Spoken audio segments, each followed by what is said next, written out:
Hello, friends, and welcome to episode 133 of Discourse and Magic. My name is Jonah. And my name is Tyler. And this is a sad, sad day. I don't know, I haven't thought about how to introduce this. Yeah. I know what to play. Hold on. I know what to play. I'll find the song. Anyways, so you probably know by the title of this episode what is going on, which I just came up with right now, but I figure the title's like Tyler's Leaving or something. Something like that. Yeah, so wordplay. Let's start and let's hear. I don't know.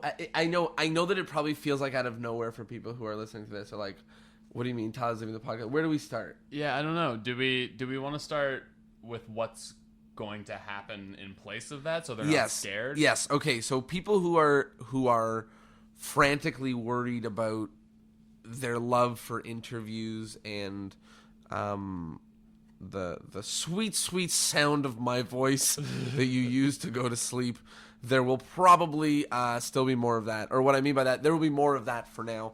So there will definitely be more episodes. I can't promise next week there will be an interview because there's some turnover and some things changing. Weed's legal. No, that's not why. That's not why.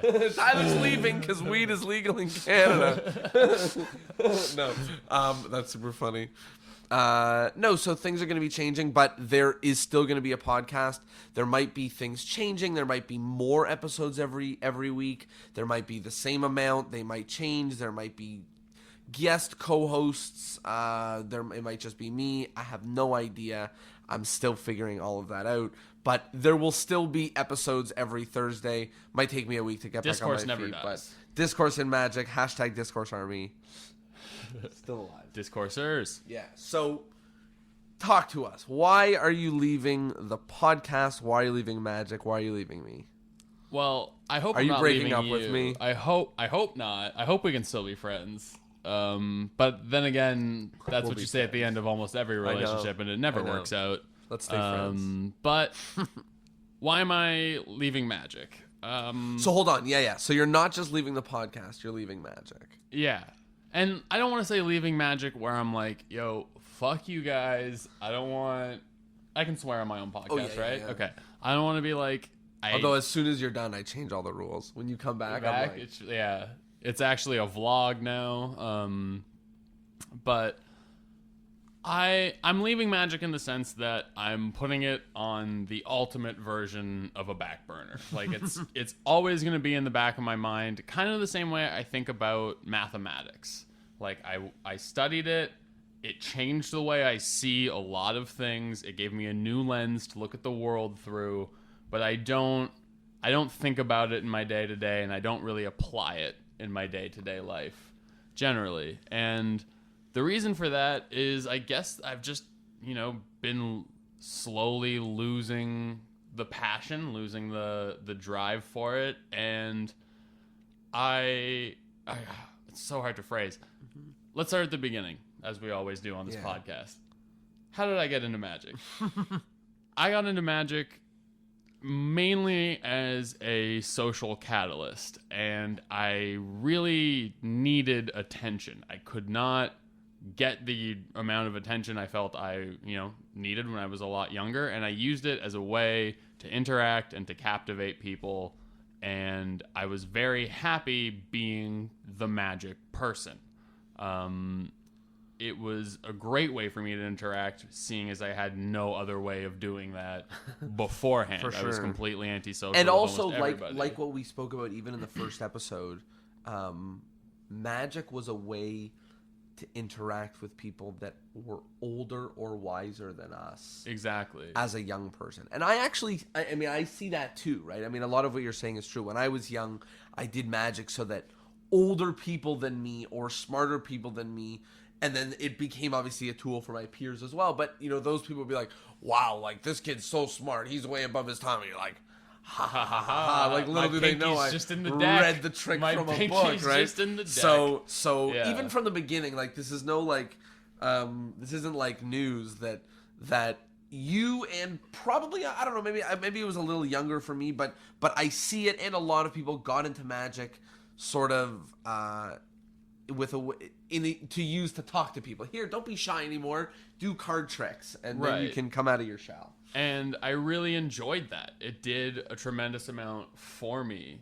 But at this point, I don't feel like it is helping me in these social interactions. I feel like it's actually a hindrance on my ability to communicate and form meaningful relationships with people. I mean, if you think about it, like, Magic is a show. Like, I loved the persona. I loved becoming Magic Tyler. There was quiet, feels stupid and ugly, just like super sad Tyler, and then there was showy, loud, energetic, exciting Tyler. I was the person I wish I could be, and I loved that character. But as I've grown up, I don't feel like that character is a representation of who I am. So one of the things to just put in the radar, just because I want people to see where this lands in categories. I think it's very interesting. For a while, you've known that you weren't really interested in going full-time as a magician. Yes. You've known that for a while, even maybe since we've started. I don't know. I think so. I don't have that good of a memory, but I think the podcast made me feel like that's what I had to do. Yeah, but I think even in things like when we did what was that challenge where the My Fair Lady challenge dropped off. But I think like that was a good example where I think we were creating content. We're like, let's get you a job working in a restaurant doing magic, and you just weren't even interested in that. You weren't really interested in that. So and you were even really growing up, people were always like, "Oh, you do magic? You want to be a magician?" I was like, "No, not really." Right? They were like, "What do you want to do?" I was like, "I don't know. Teach, make movies. Mm-hmm. Like, there's all sorts of different things I want to do. I just like doing magic." Right. And then as what's called an amateur magician or someone who doesn't perform professionally, you just don't like the way that it feels in social interactions. Exactly. So a little bit behind the scenes, a little bit of how the how the sausage is made. But we talk while the mic is off about how much detail of opinions and feelings about magic to expose, because obviously, maybe sometimes when you're with your friends, you say some things that you don't like about magic, and I try to limit the amount of real negative things that we say about magic and the magic community and things like that on this podcast. But one of the parts that I thought was valuable is just really figuring out where magic fits in your life, in the sense of, if you're an amateur magician, or if you're a magician who does not perform professionally, then ask yourself, how does this fit in my life best? Is this a thing that I do the first time I meet people? Is this something that people know that I'm a magician and it's a fun hobby that I do? Is this only something that I do when I meet young kids because I think it's a fun... Right? Like, figure out... And I obviously, I'm just brainstorming and joking. Is this something I love studying because I love magic books? Or you can do it all, or you can... But it's really important to find where it lands for you. But there's other things, too. Like, it's... Not only do I have to become this other person that I don't feel represents me, that person's a lot more memorable than I am, and that's what people are interested in. So you brought up the thing with me about the magic guy is here. Exactly. So talk about that first. So it's whenever, I'm going to a party, let's say, and I'm being introduced to someone new, they're like, "Oh, who are you?" And I'm like, "Oh, I do this for work. I have pets. I have this. I have that." And then someone goes, "Oh, no. But he does magic. But he does magic. Check that shit out." And it's like, cool, great. Yeah, that's a thing that I do. But I also don't want to be dragged around from group to group to do a little show. I kind of want to talk to you and get to know you. And you can use magic to get to know your audience. Don't get me wrong. But they're sitting there waiting to see a show. So I'll say a few things about that. So the first is, while I do think that you can, because people do, sort of take that appreciation, say thank you so much, thank you, and that's the key to this thing, and you say, and that's when you learn to sort of say, like, I'm sorry, like, I'm not, I'm off the clock, or whatever the weird thing is. But that's also insulting. Right, and so the other thing I was going to say is, it still feels horrible because it's a very surface level interaction, right? Yeah. This person who you thought was your friend is like, he's and you're like, Yeah. why are you exposing? I get the feeling, right? So it's like, why are you exposing me? And like, can't I just be the normal me? And also, like, I like I really thrived feeling like part of a community because the community represented my interests, right? And now I find it harder and harder to be part of that community because I'm just not that interested in your new handling on the this, that, and the other. Mine?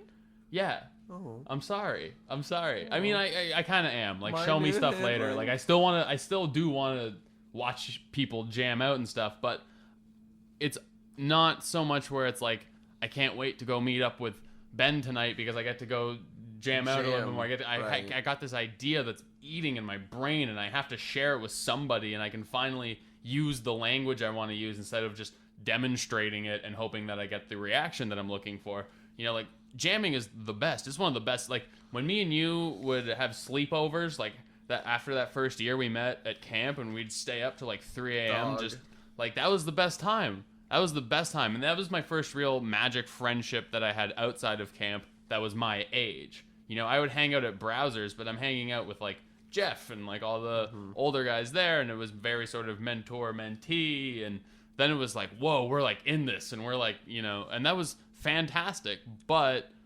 now if I go to hang out and I just want to hang out and I have to be in it and I'm not in it, it's a bummer for me. Like, it's kind of a bummer. And it's not like it's not like I don't think that Magic is super interesting and like the technical side of it is fun and like I come up with ideas. I just don't have any drive to bring them to fruition. And more so than that, this is another point I made last time that I think is kind of interesting about performance art in general, is I like to complete art projects. And Magic's never done. You're always improving. It can always be better. You know? Yeah, so you have and to that's perform the difference. the same thing over and over Right. and over and over. And I could see, by the way, just to put into the world, like the look on your face after a newest trick when someone would say to you, "That's amazing. That was so great. I want to see you do that trick next time so that, you know, you can make it even better." And you're just like, fuck. Yeah. Like, I just did this trick this time. Like, Yeah. I came with a presentation. I wrote it. You all experienced it. You saw it. This was the trick. Why do I have to do this again for you guys?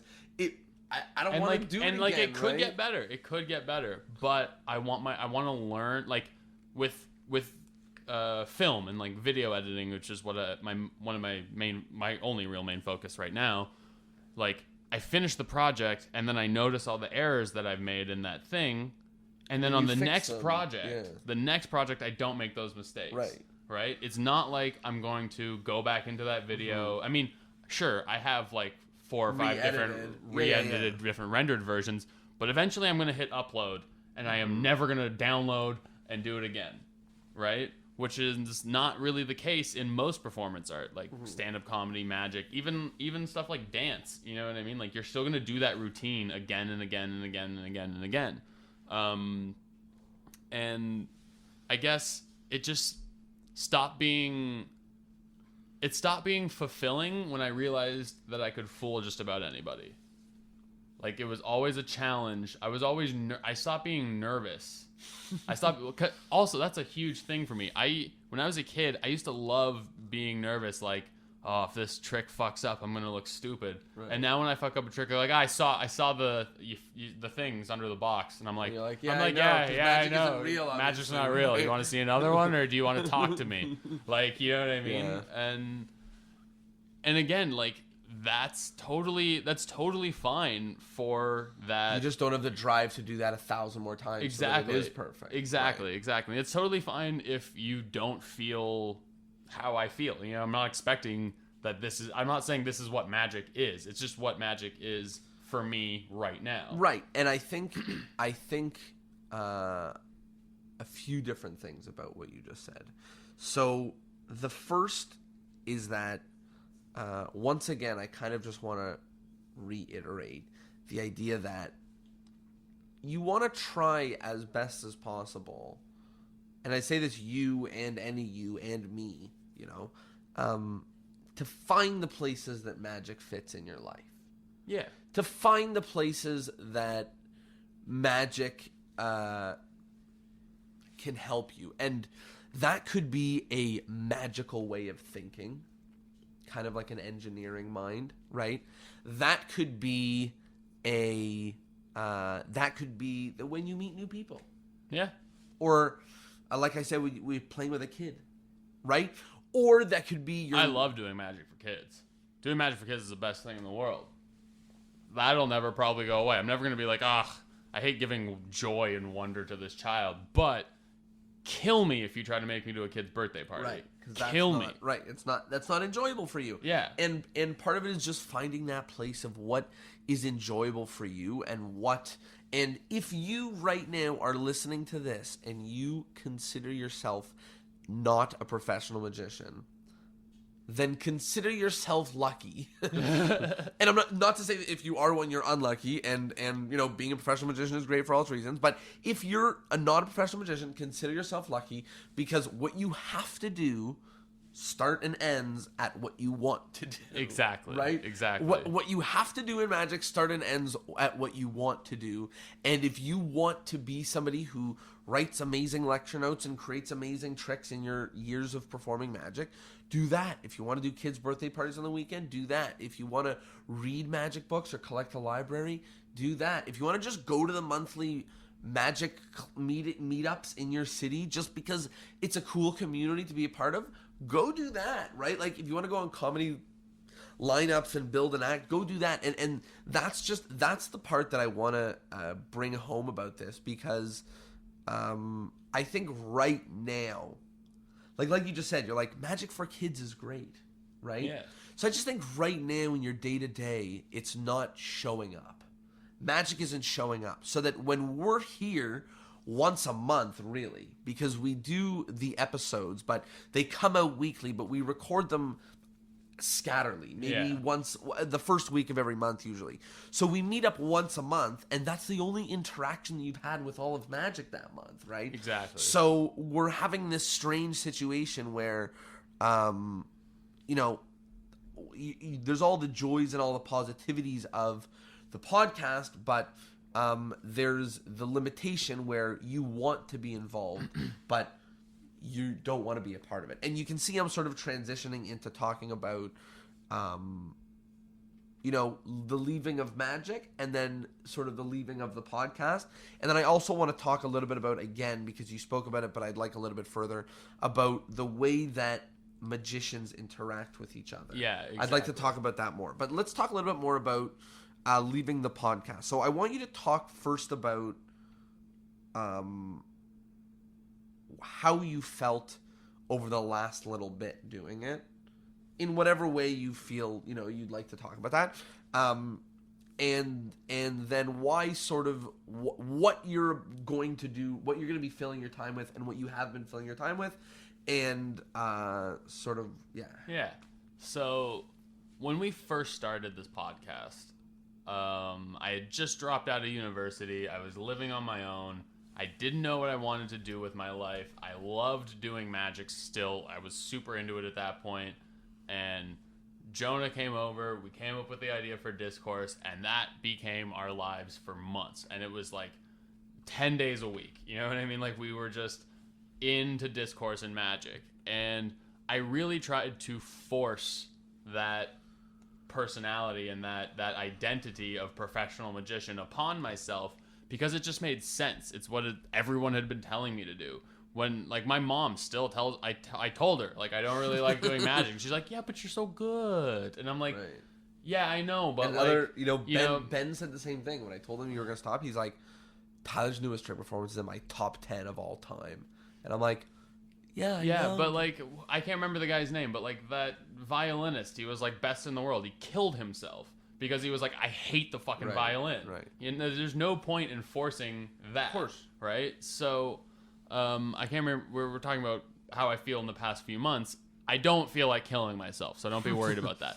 But, in the past few months, it's sort of felt like I'm just waiting. I'm just going through the motions. Like, it's like when you start to not like your job and you're like 7 a.m. punch in. Just waiting for me to text you and say, we have another interview today. Yeah, and I'm like, okay, who? And you send me a name, and I'm like, okay, I'll watch like 4 videos on YouTube, and I'll try to think of some questions just to be a part of it. Right, and to put I in... don't feel like that's valuable for the listeners at home, and I also kind of feel like that's a little bit rude to the guests to not have, be prepared and super excited. Because we used to take like major notes.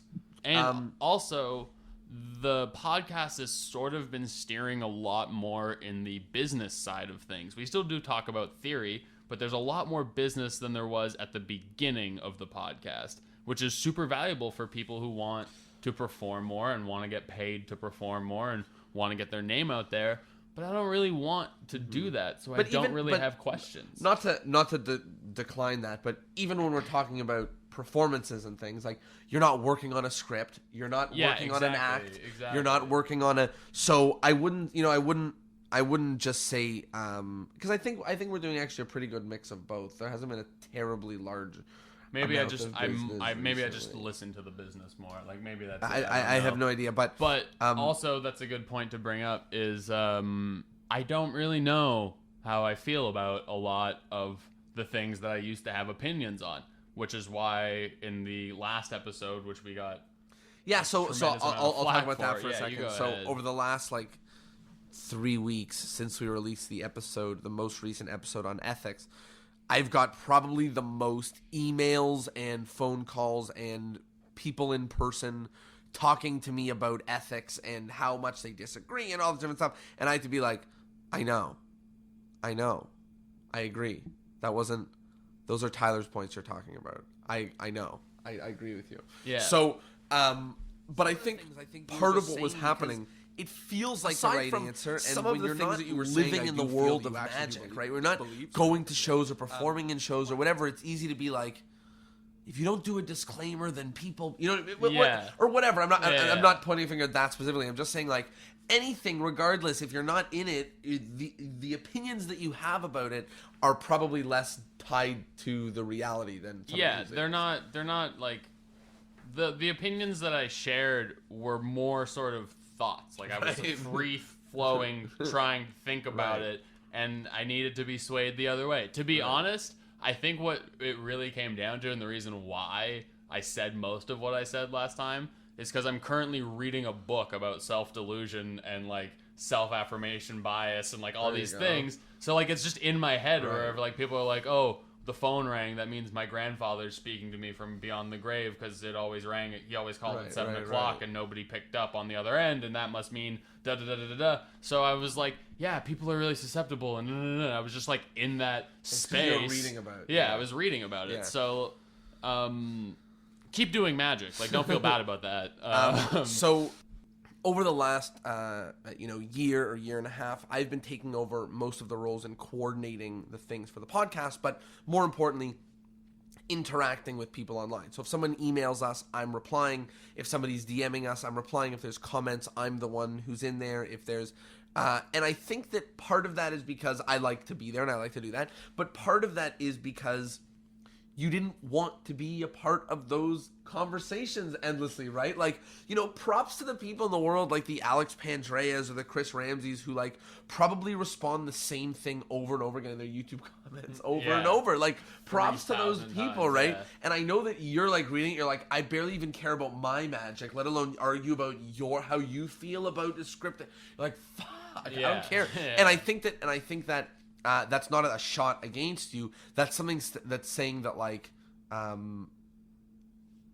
you like for a while now you haven't wanted to like get to the bottom of magic of magic problems like for the sake of just doing that. Like that's not a new feeling for you. It's just sort of new that you're running out of any extra space in your life to spend on magic. Yeah. See, like the other thing is that's a really good point. Right. Is that I used to have a lot of extra time for my just doing whatever. Like even before I started getting more serious into video, like Yeah, I'm at work, but like I worked in a vape shop, man. Like most of my day was just listening to Joe Rogan and like, you know what I mean? I sat there and could just do magic thinking and all this stuff. And like before that, I was unemployed and like my baseline was magic.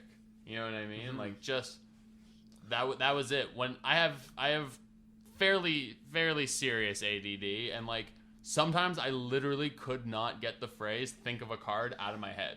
Like that was, and it would bother me. It was to the point where it was like, there's no one in the room.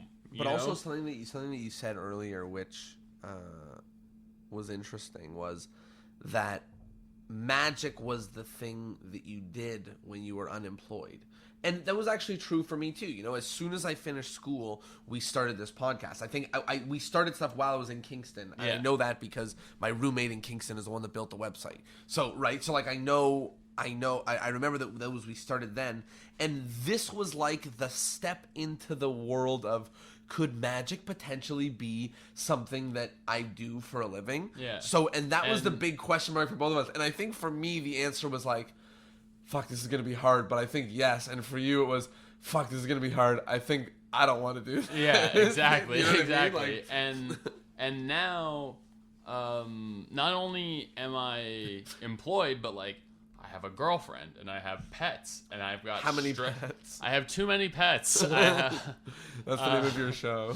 Your too many YouTube pets. show. Yeah. Too many pets. And like, it's not like I have a girlfriend who I'm dating. Like, I live with her and we have bills to pay and we've got things to do. And on top of that, a mortgage, and my grandkids are coming over for the holidays. And on top of that, I'm just doing more. Like, I used to just be grinding out the hours, you know, banking them in and getting my paycheck. And now I'm like, let's go. Let's get stuff done. I'm in a workflow. I want to get this project finished. I want to move on to the next thing. It's so ridiculous. It's so ridiculous. I'm about to insult Tyler in one of the biggest ways possible. But it is so ridiculous what I'm about to say. But the other day, he was like, look at this video that I made for the vape shop. And he showed me this like vlog, like perfect vlog. And I just looked at him, and all I'm thinking to myself is like, why didn't we do this? Yeah, I know. Why didn't we 2.5 fucking years and you could do this I was now? actually And why nervous. didn't we do this? Are you fucked, man? Are you kidding me? And by the way, I'm gonna label this episode as explicit, but I'm like, what in God's green earth are you talking about? And the reason I say all that is not really, at this point, doesn't matter. But I bring that all up to say that that's a dedication that you have now that you've never had before. Not in anything in my life ever. Not in No, anything in my life ever. Like, have I been able to sit down and be like, I'm gonna freaking do this, no matter how much I want to rip my hair out. I'm gonna do it. But just without, never even mind the I'm just gonna do it aspect. I mean, I watched that video and I know that you didn't do it the night before, and you've never not done the thing the night before. Yeah, right? exactly. So I'm like, what is it? Does he love vaping? Does he love editing? No. Does he love I don't love vaping. And to be honest, I still don't really know what it is, and I'd love to hear what it is. But whatever it is, you know, there's been different moments in your life where you've worked harder than you ever have before. Yeah. One was when we started the podcast. Yeah. That was a crazy moment where you did things that you were previously incapable of doing. Like, you were literally like, you can't give me writing to do because I'm dyslexic and I can't write. And I'm like, Tyler, you have to write. And then you'd be like, look, I wrote 3 blogs. And I'm like, well, la-dee-da, look what happened, right? Yeah. So you did things that you were previously totally incapable of doing. And you rose to the occasion, which I think you and other people can do. And it happens many times in your life, but I think whatever is going on right now, it is happening to a high degree. And, you know, one of the things that it might be, by the way, and this might be something to bring up for people, is when someone gives you an hourly paycheck, it's easier to just work super hard on it all day long. Yeah. Right? When it's someone else's name and reputation that you're representing, that's another huge thing, right? Like for some people that makes it easier to work harder. For some people it makes it easier to, sometimes that makes their quality better. Sometimes it makes the quality worse. I think my quality is better when I work on other people's things. 100%. Because I'm like, yeah, it's good enough for me. Like, no, not even like good enough for me. It's like I don't even understand. I don't understand it, to be honest. But I know that when I work on other people's things, I'm like, this is better. When I work on my own things, I'm like, oh, because like if something fucks up in my life, it's like, okay, my life fucked up. I'm gonna move on. I'm gonna just chill out and be okay. But if I'm like, if I fuck this up, so and so's ass is on the line. Big anvil over your head. Yeah, I don't know. So anyways, it might be that might have a role in it. That someone's paying you, and the reason I bring that up is only that someone listening to this will say, you know what, I'm not really an entrepreneur kind of guy. To be honest, I don't love the way that it feels when I have to wait to book a magic gig or whatever, and I would work way better at whatever the job is if someone gave me a paycheck. That's the thing that I'd rather do, Like if they're like, if I'm going to work 80% of my time in magic to do sales for myself, selling me, why don't I just go do sales for a company that's going to pay me hourly? You know what I mean? Or whatever. So I'm just like opening up the realization that... Are you leaving Discourse and Magic too? No. Okay, all right. No, but I'm just saying, like, I'm just opening up the realization for people that you may like the entrepreneurship life, or you may not like the entrepreneurship life, and magic is a very entrepreneurial lifestyle. It's the attention seeking in a sense too, not directly like attention seeking, but you have to be able to look someone in the eye and say, I'm worth your time and I'm worth your money. And I do not like that feeling. Alone. I don't like doing it alone. If I'm backed by a company... Yeah, but anyways, that might be why I was saying sorry because it sounds like you're talking about performing magic, but I think we were talking about the editing of the videos and the making the... Yeah. Right. No, but I'm just saying, like, any entrepreneurial thing, you have to be like, listen, I'm the solution to your problems. No, but put a paycheck in my hand. No, or it's even worse, which is what this podcast is, which is like, literally, I'm saying what I was saying to Tyler forever is, let's work on this, put our heart and soul into this for years and years and years for free, and not sell anything for a very, very, very long time. Yeah, and you're like, what are you talking about? And I'm like, well, yeah, because I think that we need to give a load of value before we sell anything. We should only sell anything if we have anything to say about it. And people want, I don't want to be like, here, give me $10 to hear me interview somebody. Like, here, just have it for free. YouTube channels are free. Like, it's free. So, but the point is that it wasn't like I'm saying, like, it wasn't like I'm going, work on this, and then we're going to sell the podcast for $1 million, and you'll get paid. I'm like, this is just what you do now. This is just what you do now for nothing. You volunteer for the Discourse and Magic Foundation, and maybe sometime in the future, we have money. Employees. But we are not employed by the podcast. I pay people to do things for the podcast, and I lose money. Yeah. Right? So, but that's a line that you drew. You were like, I don't really want to do that. But you were happy to, be involved with it. Because I do think that this podcast has done great things for Magic. Mm-hmm. I not to toot our own horns, but, like, I'm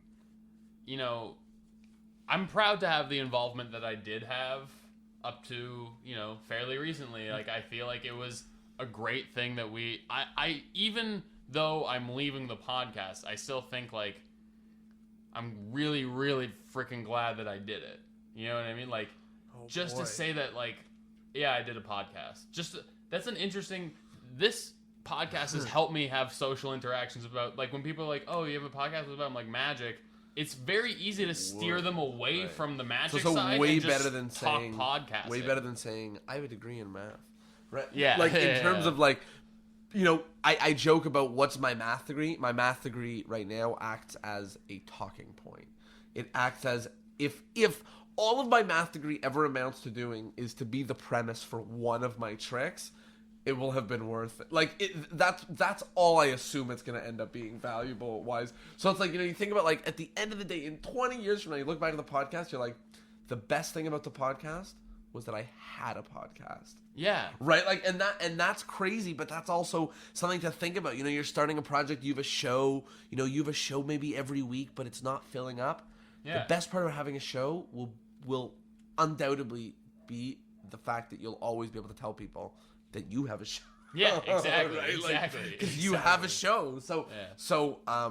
So yeah, you want to talk about groups. So yeah. Yeah, so like the magic community as its own sort of little bubble. Like Microcosm. I had to work. Every magician has to work not very hard, but kind of hard to get in. A little bit. You know what? I have no idea what it's like anywhere else aside from here and me. That's true. I honestly don't know how hard it was for anybody. But you do have to learn the language. Yes. You do have to learn the language, Yes. and you have to prove, like, magic's one of those weird hobbies where someone's like, "Oh, how do you get into that?" Or like, "How does that? I wanna do that," and you're like, "Oh, you've gotta first start here and take these baby steps and blah, blah." And like, yes, you have to do that with everything, but the comparison that I made in a separate conversation I was having with someone else was like, it would be kind of like walking up to someone and being like, "Can you tell me a little bit more about Christianity?" And then being like, "Do you want to be a priest?" Right? Yeah. Do you right? Yeah. Is there like, "Oh, I can't tell you how it works unless you want to be a priest." magician," you know, and like, and yes, secrets are valuable. I get that. I get And you do understand how magic is different than Christianity, and how Oh, also no! I could have said anything. Like, can you tell me more about dentistry? Be like, well, you gonna go to dental school? It's a really cool comparison. It's a really good comparison. Let's get back to that. Okay. Because I want to finish the point. Yeah. Okay. I did the things. I bought a Bible and I studied it. But at this point, I don't want to freaking talk about Jesus. Like that's all you can talk about.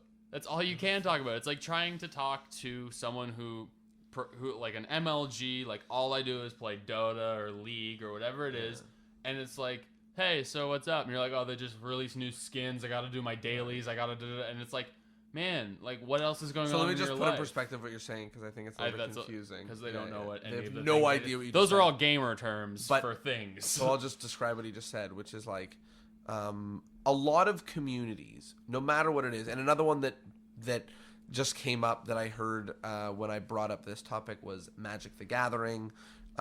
Any community where it's obsessive, or any community where the thing that you're doing requires a lot of your time and effort and thinking. So another option. I would like to also say that I don't play League of Legends or Dota. I only know those things because I have a gamer friend who can't talk about anything else. So, but anyways, any community like that. Another example is like, I remember when I was in this is going to be such a Canada thing, but when I was in middle school and elementary school and high school, like the people in my school who loved hockey and were in like AAA, right, or which is like the highest level that you could play in hockey. Those are the people that might go to the NHL, and they would miss 1 to 2 days a week of class because they were at practices or stuff that they had to go to.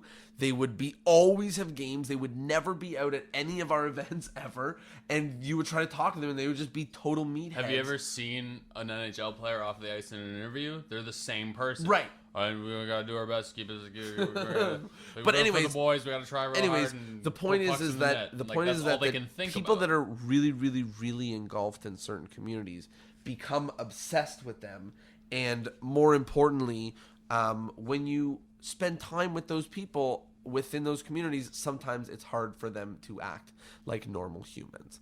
And Tyler is not the first person to discover this about not only magic, and that's sort of what the point is here, is that this is not just a problem with magic, there's a problem with any community. I'm sure you have a band of people who are obsessed with chess. They're all the same, and they're talking about a famous game they watched. And I'm sure literally every community of people that are obsessed, or maybe it has to do with the hobby requiring a lot of, like, knowledge to be a part of. You're right, yeah, but like that's also kind of funny. I started feeling a little bit more ostracized from the magic community when you all hopped on chess. And we're all playing each other in chess. It's like, I don't play chess. Yeah. And like, I'm just not. And you're like, oh, I'm playing James Harris. I got to play Mayhew. I got to play. And I was like, what's going on? What happened? And like, I can still have great conversations with you. Yeah. I can still have great conversations with Ben. I can still have great conversations with Mayhew. Yeah. But if you, Ben, and Mayhew are in a room, nothing else gets spoken about because magic generally trumps all. Right. Generally, it's not 100%, but it's more often than not. And sometimes I feel like I'm sitting there like, okay, I'd rather just talk about like even anything. mundane shit. Like I'll talk about pop culture. Like tell me what movie you watched yesterday. You know what I mean? Like, well, what is true is no matter how much magic you talk about, it gives you no more ammunition of life to talk to normal people. Do you understand what I'm saying? Yeah. And that's a big problem that I actually have because of the podcast and my performing and the TMC and whatever. My work and my play have so much time to do with magic that when I'm talking to non-magicians, they're like, "Oh, what else do you do in your life?" And I'm like,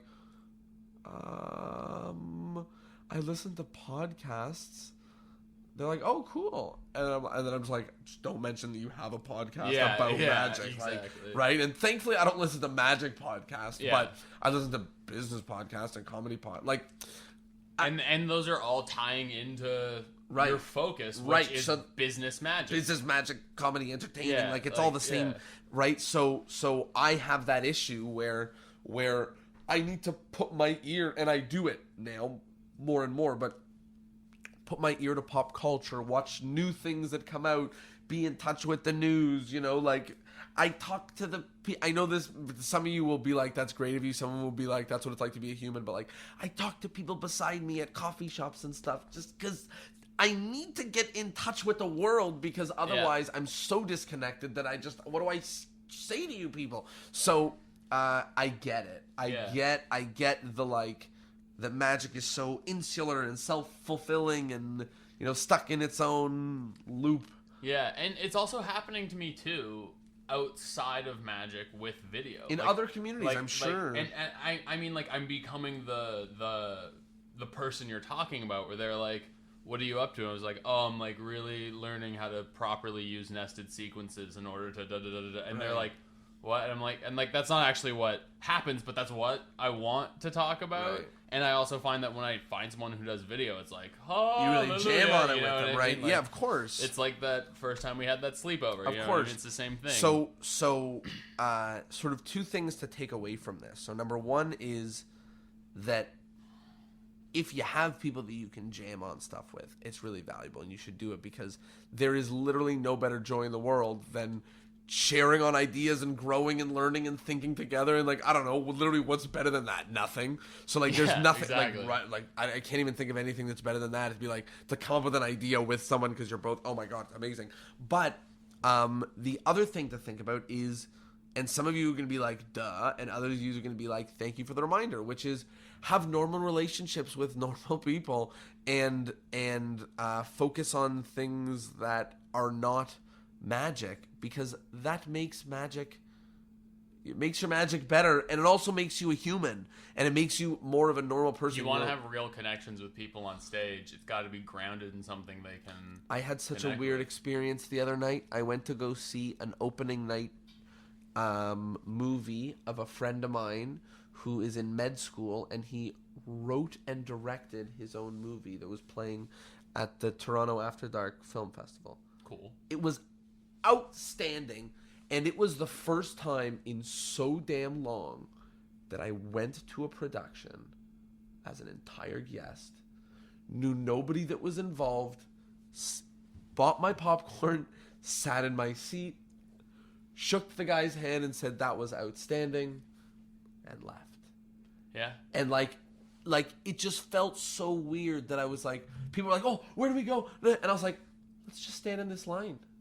This is the line. Yeah, we're just here. I can tell this is the line that we stand up. You're like, oh, when do you find it? And I'm like, I don't think we have to worry. I think we're in this line. But anyways, that was just a funny anecdote of me just being calm to I'm a guest now. They'll lead me. I'll go sit in one of the 400 seats. Who cares? That's another thing. What are you guys all panicking about? Everyone's like, yo, come out to the show. And I would it'll be great. Bring people. And it's that's nice. But when I bring my friends out to come see your magic show, I have to ditch them and let them watch a magic show and then go freaking mingle with all the magicians. Right. Well, sometimes you know what I mean? Right. And it's kind of hard sometimes because a lot of times my friends, they come up and they want to talk to me, or they just want to talk to me about my friends who I just saw perform, and I'm like, Yeah. oh yeah, that's something he does, or like It happens all the time when I get off stage and friends I invite to the show are like, that was so amazing the way that he did it. Do you know how he does it? I'm like, yes, what am I fucking helped him. what do you want me to say? build the Yes, thing, no, like what makes it more amazing for yeah, you? Like,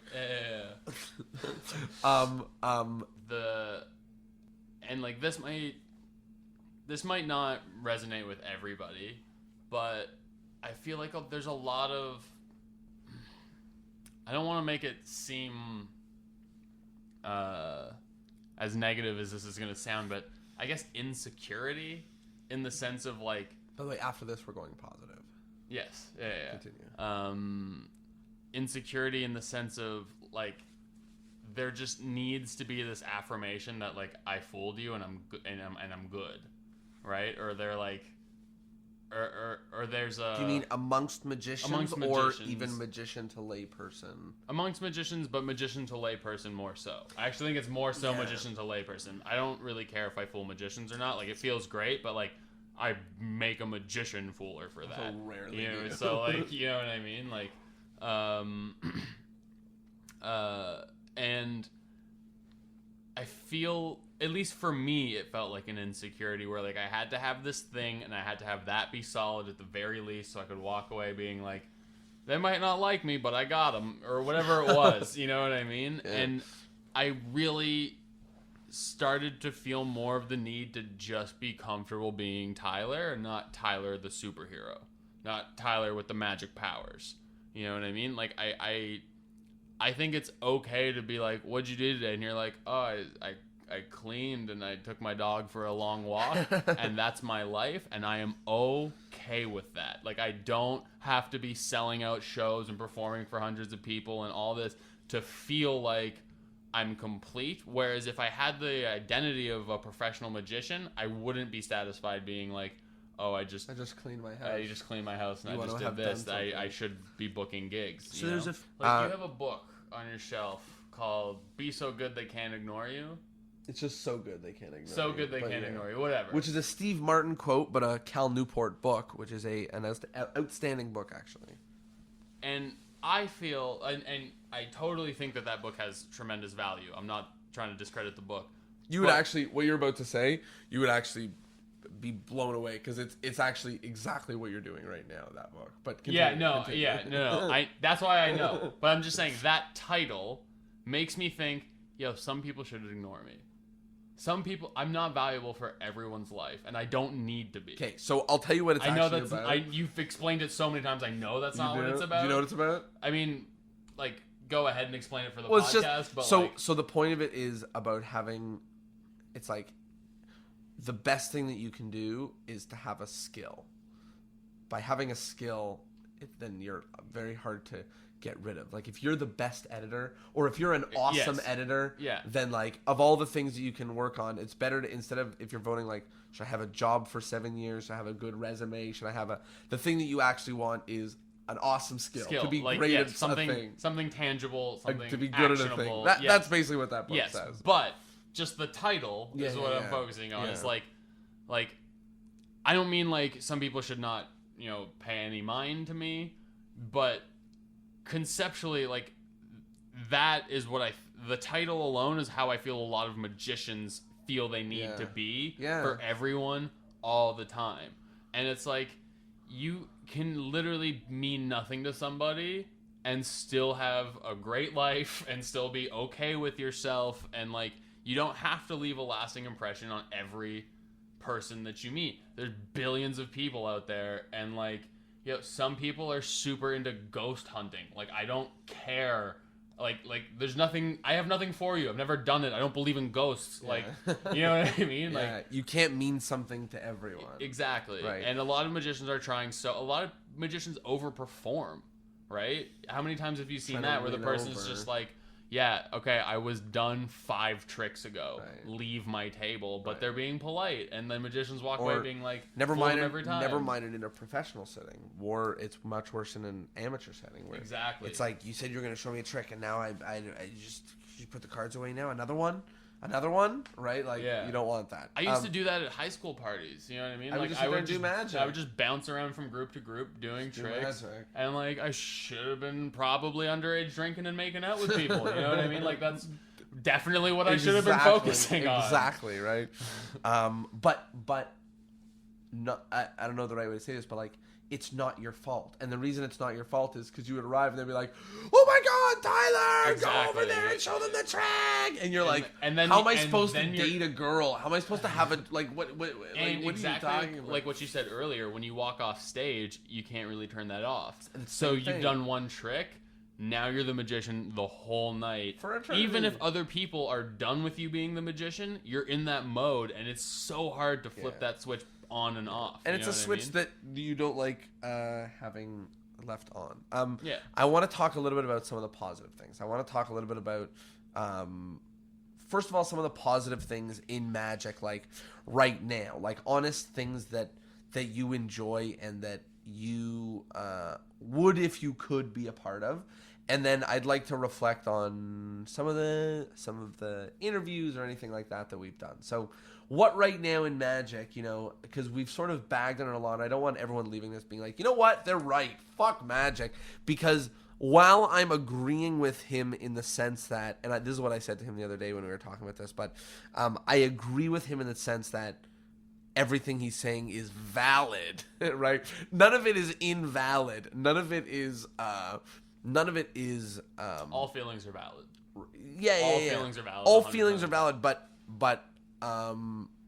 yeah, it just that's your feeling, and that's your perspective and your story. And for me, a lot of the things ring true, but also a lot of things allow me to say, you know what, that's the way that it is for me right now, and it'll change. And a lot of things I say, you know what, that's the price that I have to pay to do this as a career, which I really want to do. Or that's what I say to myself, but I'm an entrepreneur. I'll never, if someone tells me there's $1 per hour, I'm probably out. You know, you have to pay a lot to win me out of doing that. You know, so there's a lot of different feelings that I have about life and the world and whatever that allow me to feel differently, and hopefully allow you to feel differently at home. And even if you can listen to what Tyler's saying, and every time he said something, agree and say like, that is true. They are like that. That is annoying. That's right. I agree.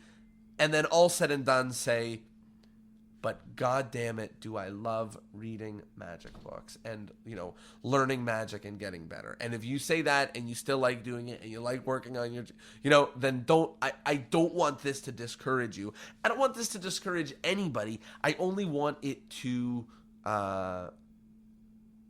awaken you to, I don't want it to sound like this could happen to your kid and make sure it doesn't. But really, like I'm so thankful for magic. But more importantly, I agree with you, and I'm saying like in addition, it's a warning to like, where does magic fit in your life? And it's okay if the answer is no, but try to find the answer to be yes, because, you know, we interviewed Jeff Hinchliffe, who now thankfully is back in magic, but he stopped and he had great reasons why. And I don't remember in the podcast how much detail he spoke about it, but I think quite a bit. And I think he said a lot of the stuff that you're saying, right? So you're not the first person to think about it. And, you know, there's other people who we have in our lives in the magic community, I don't need to name names, who did magic or are in the magic community tangentially. Drink. By the way, someone did a drinking game when we say tangentially or resource. I don't know. They said when one guy says tangentially, the other says resource. But anyways, there are people who are a part of the magic community sometimes in Toronto, but they don't really do magic because they probably don't enjoy learning it or performing it, right? Yeah. So that's just what it comes down to. You're allowed to agree with everything that Tyler said and still love and want to do magic, or even professionally, you can agree with it and still want to be a pro. Or you can disagree with it, or this can be something about him and his community, or you could listen to it all and you could say, you know what? I think it's just the girlfriend and the animals. Like you could listen. This is just the story, right? We are talking about the book that you were saying. Like we are only the story in which we tell ourselves, right? Yeah. So like, who knows? Maybe that's true, or maybe just like having a girlfriend is a better thing to do.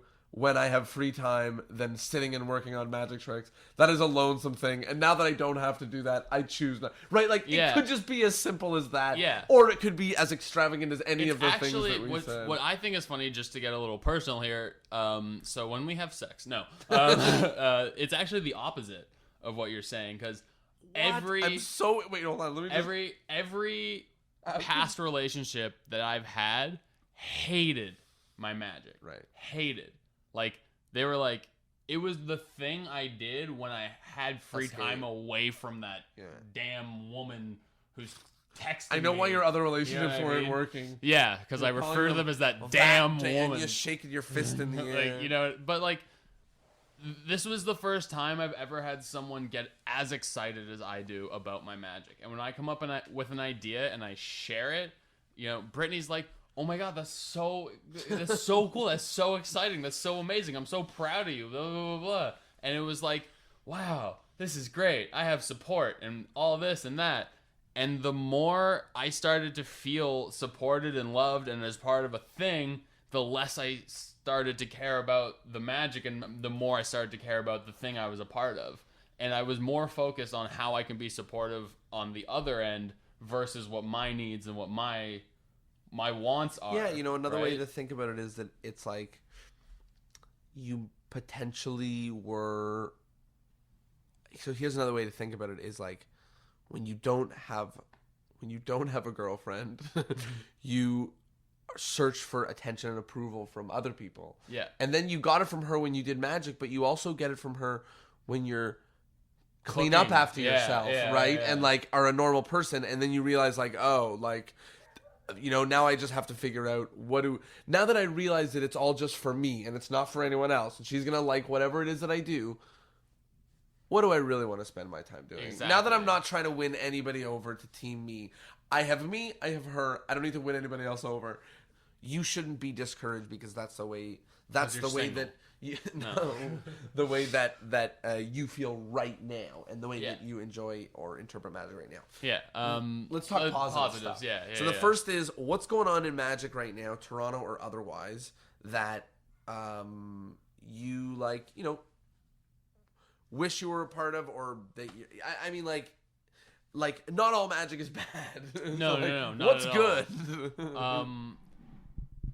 I'm very excited that there's a lot more new magicians, just people who are like young and old, who are just like, you know what, I actually think I want to study this and do it, and then they do it, and that's fantastic. I love people learning new skills and learning new things and, you know, acting upon them. It's awesome. And specifically the amount of kids that are getting into magic, I think is great, because it did, like I said before, it did a tremendous amount for me, and I had to go on this journey to get to where I am now, and the journey's the whole point, right? Like, that's the reason you do anything. Why do we have a podcast? Because we have one, right? And that's because we started one and we didn't stop. And like, that's the reward I got out of it. 133 episodes. That's not bad. You know what I mean? Like, that's something to be proud of. And I think that there's going to be a lot more opportunities opening up for kids that can do similar things. Like, they can go start their own podcasts or whatever, or like whatever VR version of podcasting exists in 10 years. It feels like 2.5 years ago we started running a marathon that had no end, and it was like, let's just keep going, and we're both running, and then you're like, I'm out, maybe I'll keep running later. I'm like, okay, I'm still running, I'll keep going. And I think the community is actually starting to bounce back. I was really worried about it, like, during the, you know, this is 10 years ago now, but during the, you know, the housing bubble and the recession, like, we were like, are we going to lose browsers? Like, people were worried. Oh, yeah. People that's were like a really good legitimately point. worried. There's like, Morrissey's is gone. There's only one shop left in the cities. Everyone's just going to start buying stuff online, and like, nobody's going to go to clubs. Nobody's going to go to the shop. Nobody's going to go to lectures. Like, what is going on? And like, don't get me wrong, it's still suffering. Go support your local magic shop as best you can. Go to all the lectures you can. But it's bouncing back, and it's starting to thrive again, and that's huge. That's really exciting. that there's a community going out there that I love and care about, but I'm not a part of, and want to distance myself from for no reasons of animosity. Like, I'm not mad at anyone, you know what I mean? Spend your time in your space, and you're working on other things. Like, Yeah. that's it, you know, you visit it like going back to your old high school, you know, Yeah, not exactly. like seeing your buddies. It's more like going back to your old high school. So Yeah. I like that. And I think that it does do a tremendous amount in terms of like, I guess education in, how do I phrase this right? Like, I think the fact that I mean, I liked math before I liked magic, but not in the same sense that I liked math. I like math because I could do it when I was younger, and I couldn't read or write properly, and like math made sense, and that was fine. But that logical reasoning that you build up, and like noticing little details in things where you're like, oh, that's an inconsistency, or like that wasn't a natural movement, that's a great thing to learn. And the fact that more people are learning it is awesome. I think it's fantastic. You may have built the eye for editing by never having edited. You know what I mean? Yeah, like, exactly. By having spent a whole life looking at discrepancies, you know, things that look out of place. You know, performing on stage and going, I wish I didn't say that. Yeah, you know, like, exactly.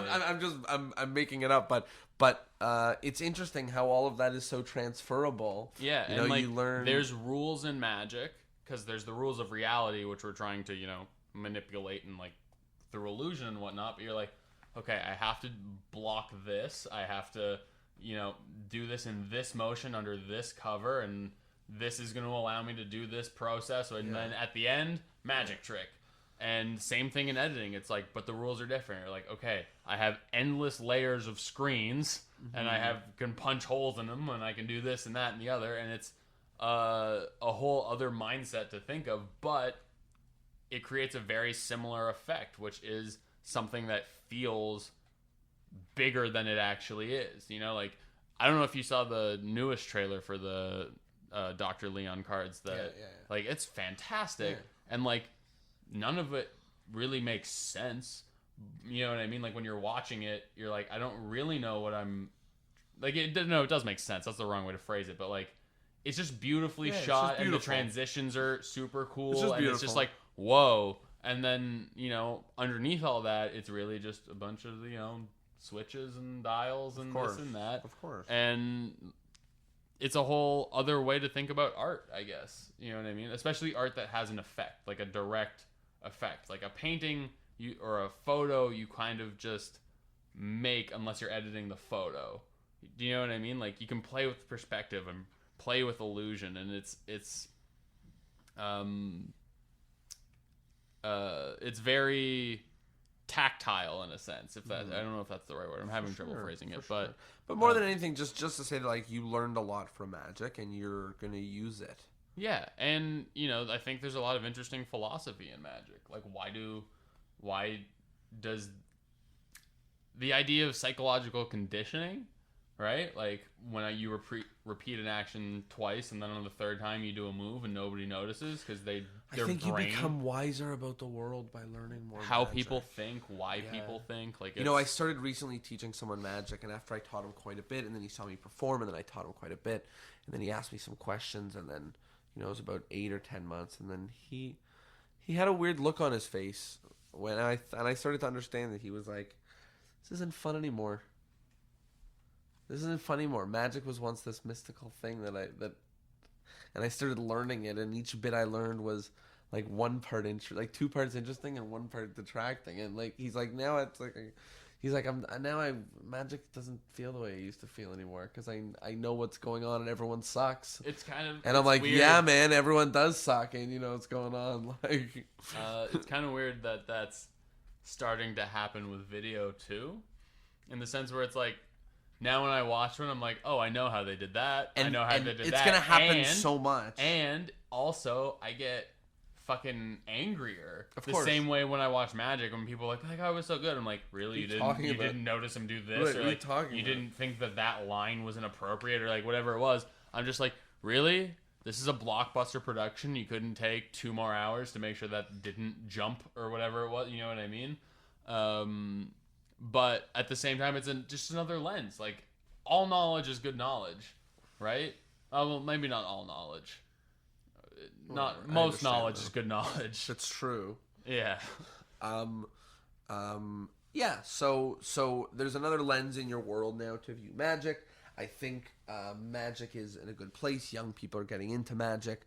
I think Toronto magic is booming, and I would love to see you being a part of it. Even still, and I don't just mean coming to the audience. I still think you should be in Newest Trick shows, and I think that now there's even less pressure than ever. And what I mean by that is like, now in 4 months you can come on Newest Trick, and there's no pressure, and there's no podcast you have to report to. There's no, you know what I mean? There's no, and it's, if you have a trick that comes to mind, it's like the way that Phil Bowser, only people who know, but like, you know, he goes on Newest Trick like twice a year, right? When he's like got something that he just kind of wants to try. And most of the time when he comes up with an idea, he's like, here, Jonah, do you want to do it? Like, because it's an idea, but like, I don't perform. So Yeah, like, here, just do it, right?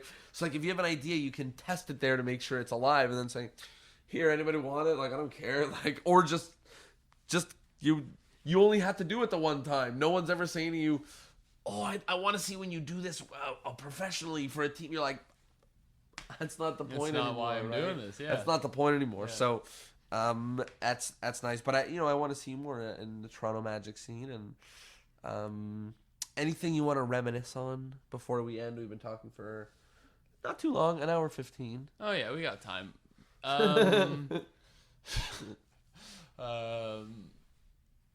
do I want to reminisce on? I don't know. It's kind of hard to know. I think, like, there were so many fantastic moments on and off air that I'll probably forget. But most of them I've forgotten already. But when I remember them, they will just hit me so hard in the center of my chest. You know what I mean? Like, how hot my office was at numerous episodes where we're sitting there just like, we have to it's just 10 more minutes, I'm gonna faint. And we never brought it up. I mean, we probably brought it up, but like, we did not explain how hot it was trying to finish those episodes, or like how long it took us to figure out that we need to tell magicians not to play with cards during a recording. Like, our preemptive thing, like, we talk to the guests before we hit record, obviously, and like, that spiel that we say every time now took time because there was so many times that we made mistakes. Yeah, oh my god, like, the fact that how many years did we do? 2 years until we started using Zencaster. Other than that, we're like emailing someone on the other side of the world, like, can you please download this program and now export the file and email it to us? And like, they're just sitting there like, yeah, sure, no problem, being super nice about it. But at the same time, the issues that would come up, they're like, oh yeah, so I just hit export and the whole thing's gone. It's all gone. And we're like, what? Oh no, I found it. But it's broken up into 15-second clips, and there's 680 of them, and you have to stitch them together. Like, yeah, I don't know. The Dan and oh my, yeah, or the Dan and Elliot show. Yeah. Oh my goodness. Did we explain what happened? Yeah, we must have. Yeah, so like, their end recorded absolutely fine, except we lost all of our audio. Like, I think we got, 15 minutes of our end? Yeah. But like, it just stopped recording, or the file crashed or something. So there was a bit, like a teensy bit of bleed through from Elliot's headphones being picked up in his mic. So we had to sit there and listen to what we responded with to his statements, and then try to say them as if it was like a natural conversation. And we literally just listen and then rewind and then record and then listen and then rewind and then record. It was a nightmare, but we got the episode out for you. What else? Back when we recorded Ozzy Wynn's podcast, this was before we had Zencaster, and we were waiting for him to send us the file. And normally we're like, oh yeah, so you can hang up now and you can just send us the thing. And he's like, no, it's a fast computer. No, his phone was Take 2 ringing. seconds. Yeah. His phone rings and he's just talking to Johnny Thompson.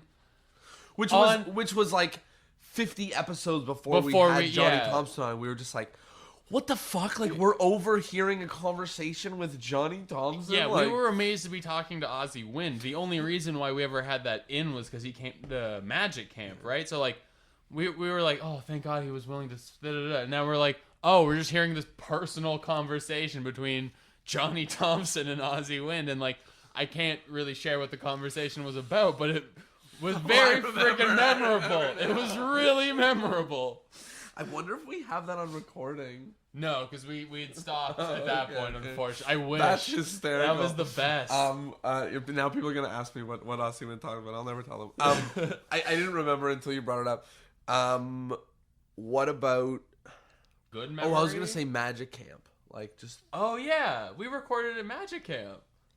That was unreal when we did Sean Farquhar. That was fantastic because, like, what did we ask? Half a question? Maybe, if that? And then we just got to listen to Sean's stories for hours. This podcast actually gave me sciatica. That's interesting. Because I was bombing down the street to Jonah's house and just thought his house was on my longboard. I should explain that. I was longboarding to Jonah's house, and he's on a hill. And I thought his house was a few doors up, but I realized it was right there, so I turned in sharp. Parents, or was yeah, your parents' house.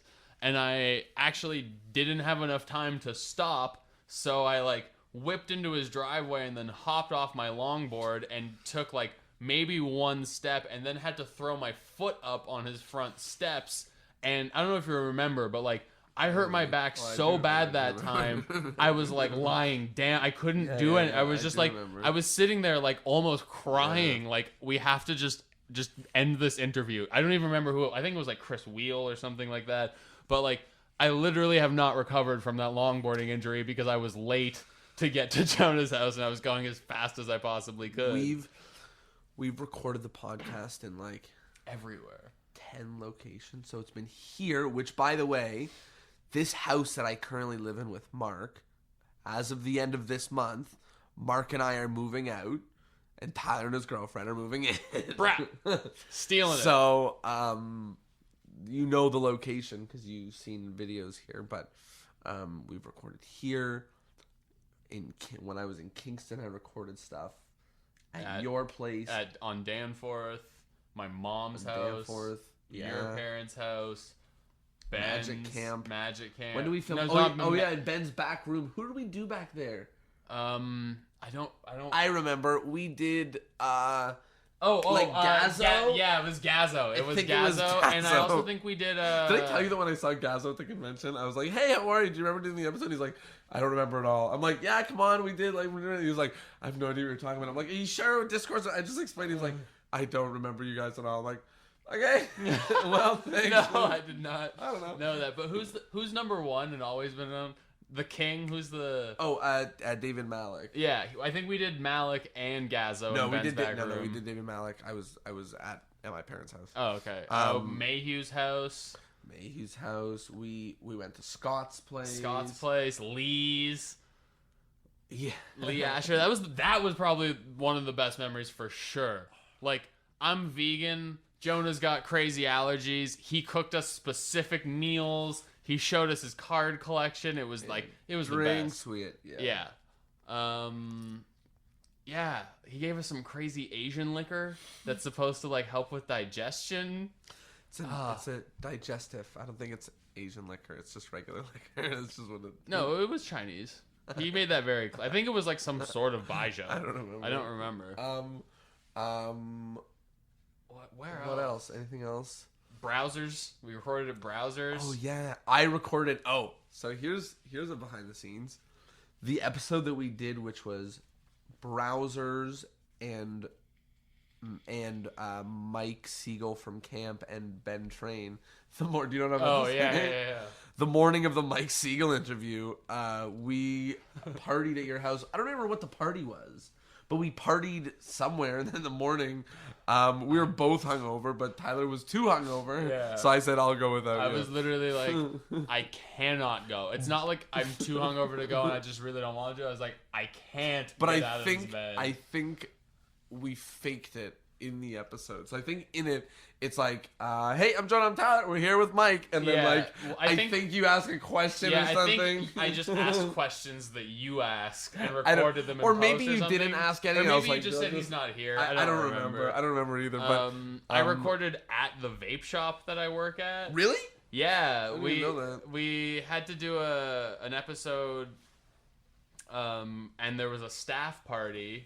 So I happened to be recording. I forgot my mic that I use to record this when I'm at home, but I happened to be recording stuff for video. So I had a Rode Smart Lav dope. that I plugged into the computer, and the entire time that we're recording, my manager and the CEO are like texting me and calling me, and I'm recording the audio onto the phone that they're trying to call me on, and they're just like messing the whole thing up. Luckily I wasn't speaking at that point, so it didn't matter, but it was just like, bro, where are you? Come. Oh my gosh. The shop's closed. But I was like, guys, just leave me alone. But yeah, everywhere. Should we go one at a time through some episodes and see if there's anything that's super memorable?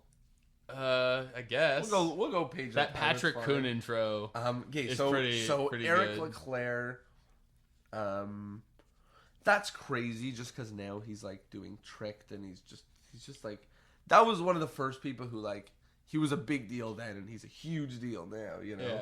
Yeah. Stephen Brundage, that was dope that we started with that. Yeah. Like That was a strong episode 1. Just to put in context, that was just when his AGT started happening. Yeah. That was before he was kicked off AGT and then brought back on AGT. Yeah. And that was and that is actually, it's funny, the episode was about going viral, and that's when you started to see Facebook AGT videos with 7 million views on your Facebook feed, right? So it's interesting that that's the era that we started podcasting in. Yeah, guys, we're going through every episode and being nostalgic. Yeah. Fuck you. It's our podcast. Chris Mayhew. Yeah. That was a really fun episode at his house. Patrick, that intro. There's an intro that we have that I'm more embarrassed of than Patrick. Is it Coon's. John Gustafaro? Yeah, it is John Gustafaro. I knew it. Oh my But that was a goodness. fun episode with Patrick Coon, and that was also one where we didn't do enough research, and we really revealed ourselves as being stupid. Creating a fictional premise that's interesting. And this is also, by the way, what's so cool is the beginnings of these is you'll see all of the reasons why we started a podcast, right? All the titles of the episodes are like the things that were the ideas that we were trying to get off our chest. So fictional premise, still shit I'm not done being obsessed with. It's been 2 years. Yeah. Twist endings. We talked about ethics with Ben, which is what he was super interested in at the time. Yeah, we also got a lot of flack for that one too. Yeah, which was good to start off with a little bit of controversy.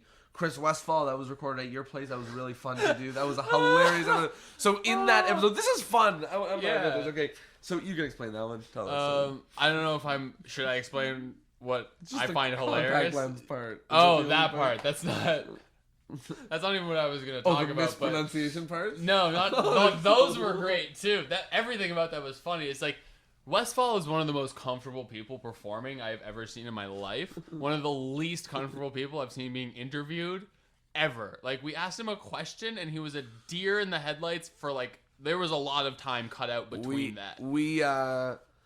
So the funny thing was, we had a microphone recording us. It was probably not a good enough microphone. If you listen to the episode, you'll be like, God damn it, you guys are the worst crap. Yeah. But I had We'll just slept get one over at Zoom. Tyler's like multiple nights before. Like, we just worked on it for like So days in a funny. row. And I had put my daily contacts on the table. And while I'm talking to Chris, he's just like fidgeting, and he just starts like playing with this little plastic thing on the table, which is like one of my contacts from my phone. Tyler and I are just like, it's so gross. And He has no he's idea. just like playing with them. He thought it was the punch out from the Yeah, the thing from that like a cards hold, like when you put them on the bicycle deck. rack.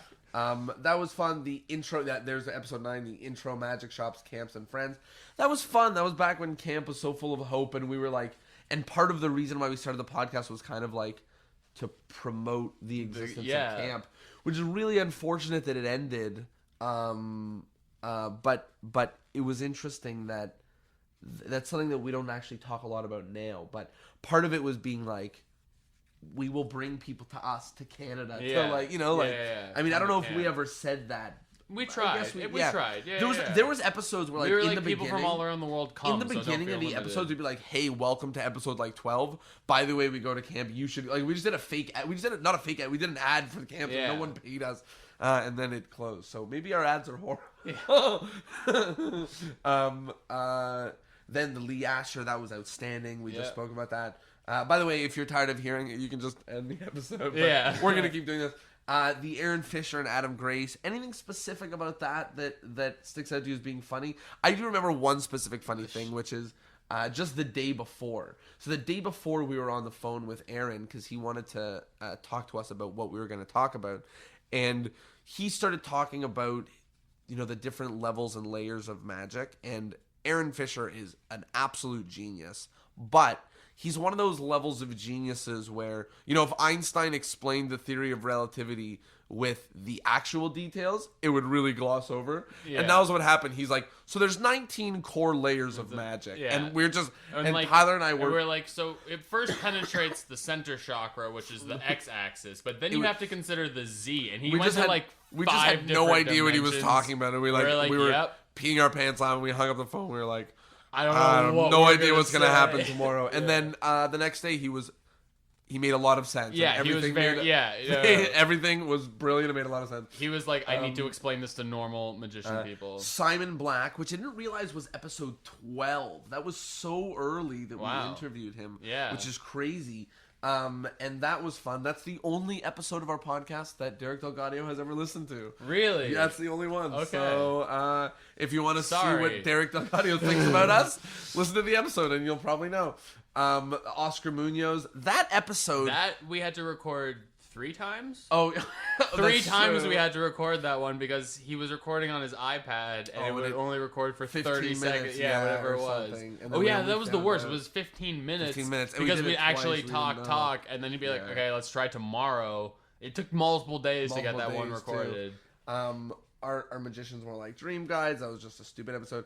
Women in Magic with Rosemary Reed. That was really what Tyler and Jonah think about women in magic. But it's good because it would probably be inappropriate for us to have an episode called with just two guys mansplain women in magic. Yeah, but it's also kind of inappropriate to have 2 guys mansplaining with a woman in the room. You know what I mean? It is. I did learn a cool bit of like history though. I learned a ton, and that was also another place we recorded. Rosemary's Place. That was back when we were like roadie. What do you want to call it? We were like, we'll come to you. What's easiest? Yeah. Because we were both unemployed and then we had drinks on her patio. That was awesome. Yeah, that was really fun. She has a sick condo. Then with Rosemary, with Mark, which was at your place, and that was a really awesome episode. One that I would even look back. He gave a lot of good advice on comedy. And then now I live with him. How funny, right? Yeah. How funny is that? And then... and now I'm moving into your apartment. So which is crazy. Keeps going. Then after that is the Dave and Elliot, which we already sort of reminisced about. The Scott Hamill, which was really, really fun. Oh, the other thing I was going to say about Dave and Elliot is just cool to see, like, I mean, it was only 2016, July 28th. It was only 2 and a bit years ago. But just like, I mean, like the magic, magical thinking. Sorry, I thought the magic and then I got caught. But the magical thinking, that has like a ton of episodes now. It has like 100 or 80 or something. So it's just crazy to see how much that's grown as well. Scott Hamill, that was really fun. We went to his place, which he's now moved like 4 times now since then. Bobby Motta. Really? I'm pretty sure he lives in the exact same place we recorded. No, bro, he lives in Hamilton. Oh, he moved? He bought the house? Yeah, he bought a house in Hamilton. I literally have been like waiting for him. He like so many houses fell through. Congrats, he lived Scott. in Hamilton, and he lived in a different house before that. No. I guess he had the same furniture, so yeah, I think they even quite similar. Yeah, I don't know. The Bobby Motta, I mean, so unfortunate what's happened, but he's actually doing very well right now. Really, I saw him recently, which was very nice, and Mark works very closely with him, and he tells me good things. And I also do a trick that Bobby put out, which was on pre-release, which is really fun. And in that episode, which was cool, that was back when we were theming our months.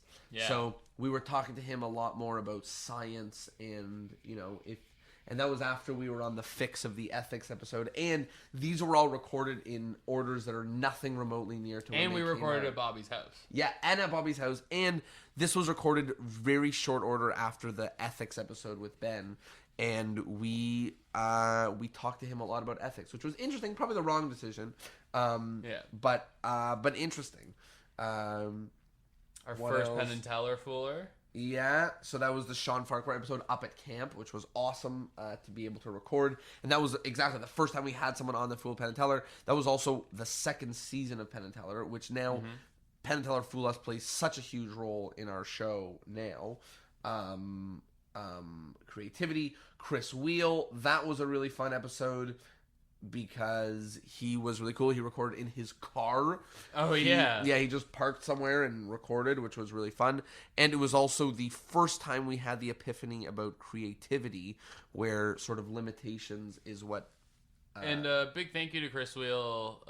This was when we were doing giveaways. Contest. Yeah, we did giveaways, and I still have the Arthur deck. Yeah. It's on my fridge. Dope. Daniel Fernandez. Man, do I wish that more magicians mentioned him. Yeah, he's a YouTuber magician who we had on episode 24, and I would put that in the top 10 episodes. Yeah, ever. like when we finished recording that, it was like I felt like I had. We were in bliss. Yeah, I felt like I just walked out of one of those things where they like it's a pyramid scheme. You know that was I mean? our best interview I was just like, yet. I was just like, oh my god, like the world is fantastic. So just to think about it, it took us 24 episodes to do our first, to feel good. Yeah. Or like, I'm being silly. No, but after we were usually like, oh, I hope that was. I hope there's something we there we can put out. You know what I mean? Then that one I was like, wow, that was fantastic. And I was recently in LA, and I forgot that when we hang up, he gave us his number. Yeah. So I'm like, fuck. So I should send him a message next time I'm gonna go out, because I'm gonna plan to go out again. But just what an absolute doll. And he at the time had 400,000 YouTube subscribers. I was like, he'll never answer me. And I sent him an email, and he answered me, and he came on. He was dope, really dope. Matthew Beach, which was a really probably cool the most episode. Excited about that one, because I still am, but at the time I was super into his style of magic, and I was just like, yeah. Anyway, that one was super fun. There was one good line in that whole thing. He had plenty. But one of the really good ideas, good thoughts that he had there, which is the first time I heard it, is he said as long as you're not releasing things, if you come up with an idea that Di Vernon came up with, you're smart. That means you and him think similarly, and that you shouldn't beat up on yourself that you wasted all this time coming up with something, but you should pat yourself on the back that you're as smart as Di Vernon is, and that's assurance that it's a good idea. And as long as you're not selling it, it's good to have those ideas. Yeah, I also like that he was like, so what was it like to fool Penn and Teller? He's like, oh, I knew right away. To think that they would have 52 outs? Was awesome. No, no. The next is what we learned of our first 25 episodes, which is a really funny thing because we never intentionally had a quarterly update where we look back at what we do, but it kind of just happened to be that way until the 125 where we called it quarterly. Lou Serrano, which is awesome because he produced content online about how to get bookings, and we brought him on, and he has dope advice. That's also an episode which I wish gets more views, because it just straight up teaches you about websites and bookings, and he's got great answers. I think that was the one that really put you on your website teardown fix, yeah. Right? That made me start loving even more websites. Wes Barker, which now is a friendship. I see him when he comes to Toronto. He's such an amazing guy, and it was a really fun episode. And that was the first time that someone was like, yeah, I just cold call every day. And I'm like, right. If you're tenacious, you can also make a difference by just being obsessed and unabashedly obsessed. Wes Barker, Julian Mather. That was also about websites and actually that episode, it says expert online marketing tools, but it should really be called like copywriting, because it's really good info about copywriting for your website. So how to write on your website. Justin Flom, that was really cool. And at the time, Justin Flom was eviscerating on Snapchat. Yeah. Eviscerating. So much so that, like, it's a magic celebrity on Snapchat. And still, people know him as being that Snapchat magician, or the magician for Florida Georgia Line. So that was really cool. The Daniel Garcia episode, which, to put in perspective, that's episode 33. And he was at the Browsers Bash that was before when our podcast launched, when we met Brundage. So 33, we wanted him, right. We wanted Daniel Garcia on for 33 weeks. More, technically. Right. Yeah. So we wanted him for more than 33 weeks. And, like, it's not like we didn't try for those 33 weeks. Like... And then he was outstanding when we got in contact. He was just busy with, I think, David Blaine things. He's Daniel Garcia. Yeah. Like, who the fuck are we at that? Especially early, But that was someone who he had come to camp many years ago. We, like, looked up to him as this, like, god. Like, that was one of those, like, wouldn't it be great if we could? Yeah. And then... No offense to any of the special guests that came up to camp. Daniel Garcia was my favorite. Well, he was very cool. He was very kids, campy. Yeah, very campy. He was, like, he was so camp. And I was a kid, right? Like... It was very cool to play sardines with Daniel Garcia. You know what I mean? Exactly. Justin Willman, which was the episode that cut into like 300 different snippets, if I remember correctly. Yes, but also, it's really cool. And if you want advice on how to get on TV, which I keep forgetting, go there. That's the best ever. He was another top guest. Yeah, super awesome, down to earth, chill guy. What a gem. That persona that he has on TV and on the internet of being that likable and that friendly is genuinely who he is on and off air. He's outstanding. So. James Allen, which was a good episode, and one big highlight from that episode for me was you can protect against most of the mistakes that people make on stage for the first time by just doing it in front of a camera, which is really good advice. Unfortunately, it's advice that I have not recently been taking, because I just... the step of going in front of a camera is so many steps in, and I have a weekly open mic, so I don't have time to do that. But it's true. And now before my tour, like, I do my script in front of my camera and look over that, right? Look over that, and like that was a pretty good piece of advice. Chris Funk, who spoke actually quite a bit about scripting and about really an important thing, which is making your show about you and not just about the magic being done. And I think that's why people rehire him, because they know who he is, and he's that guy. He's Chris Funk. Keith Brown, which again was really cool. Interesting that it took us so long to get Keith on. Well, I mean, that was another one we recorded at our house. He's a friend. No, we recorded that at his brother's apartment. Oh, right. That had the crack dealer door next door that just got kicked in by the police. That I don't remember. You don't remember that? That I don't remember. Oh, yeah. Not that there's anything wrong with that apartment, but like bad neighbors. But yeah, that was really fun. Keith did come to my house at one point for something. Maybe he was just chilling. I think he was just chilling. That's a memory. But interesting that we took us that long to get him on. We were probably waiting for around when Fringe Festival was happening or something like that. To be honest, I think we have a focus on magicians, and that's not. I mean, that's to our detriment, right? But it's also like there are so many famous corporate magicians. Not famous. There are so many wealthy and successful corporate magicians who we have never heard of. And if they said, "Can I be on the podcast?" I'd probably be like, right? And then nothing to their detriment. It's just no one has ever heard of Jim Alonso. So also, we were really trying to get it off the ground at that point. So every episode had to be a banger. So the thing about, and it's not that episode actually was a banger, but it's a name that Keith Brown is a name that people who go to Fringe festivals know, but maybe not a name that magicians know, and one that we're happy that they now hopefully should know, because he gave good advice on Fringe festivals. Aussie Wind, we spoke about that already, but that was a really, really cool episode, and that was an episode that reminded me about actually caring about your audience and trying to really connect with them and not be a jerk. Carolyn Raven, that was outstanding, and she has actually built relationships with people who have enjoyed the podcast. Like I know her and James Harrison are really good friends now. Yeah. And I'm like, that's awesome because they That's both fantastic, listened to each yeah. other's episode and really enjoyed it. So that's really cool to me. The live episode we did in Toronto, Yeah. that was crazy. So that was with Wes Barker, Eric LeClaire, and Chris Ramsey, which I don't even know, how did we pull that off? I think we wanted Ramsey. Let me see how many days before we recorded it. I think what happened was LeClaire was just reached out being LeClaire like, and yo, Wes were both going to be in yeah, Toronto. they were like, yo, boys, let's party, like this is happening. And they I were was like, let's live show. podcast. Yeah. And I think it was after I had gone to see a live show. Right now, by the way, I'm looking through the emails. 5 a days show. No. Oh, there it is. Live episode in Toronto.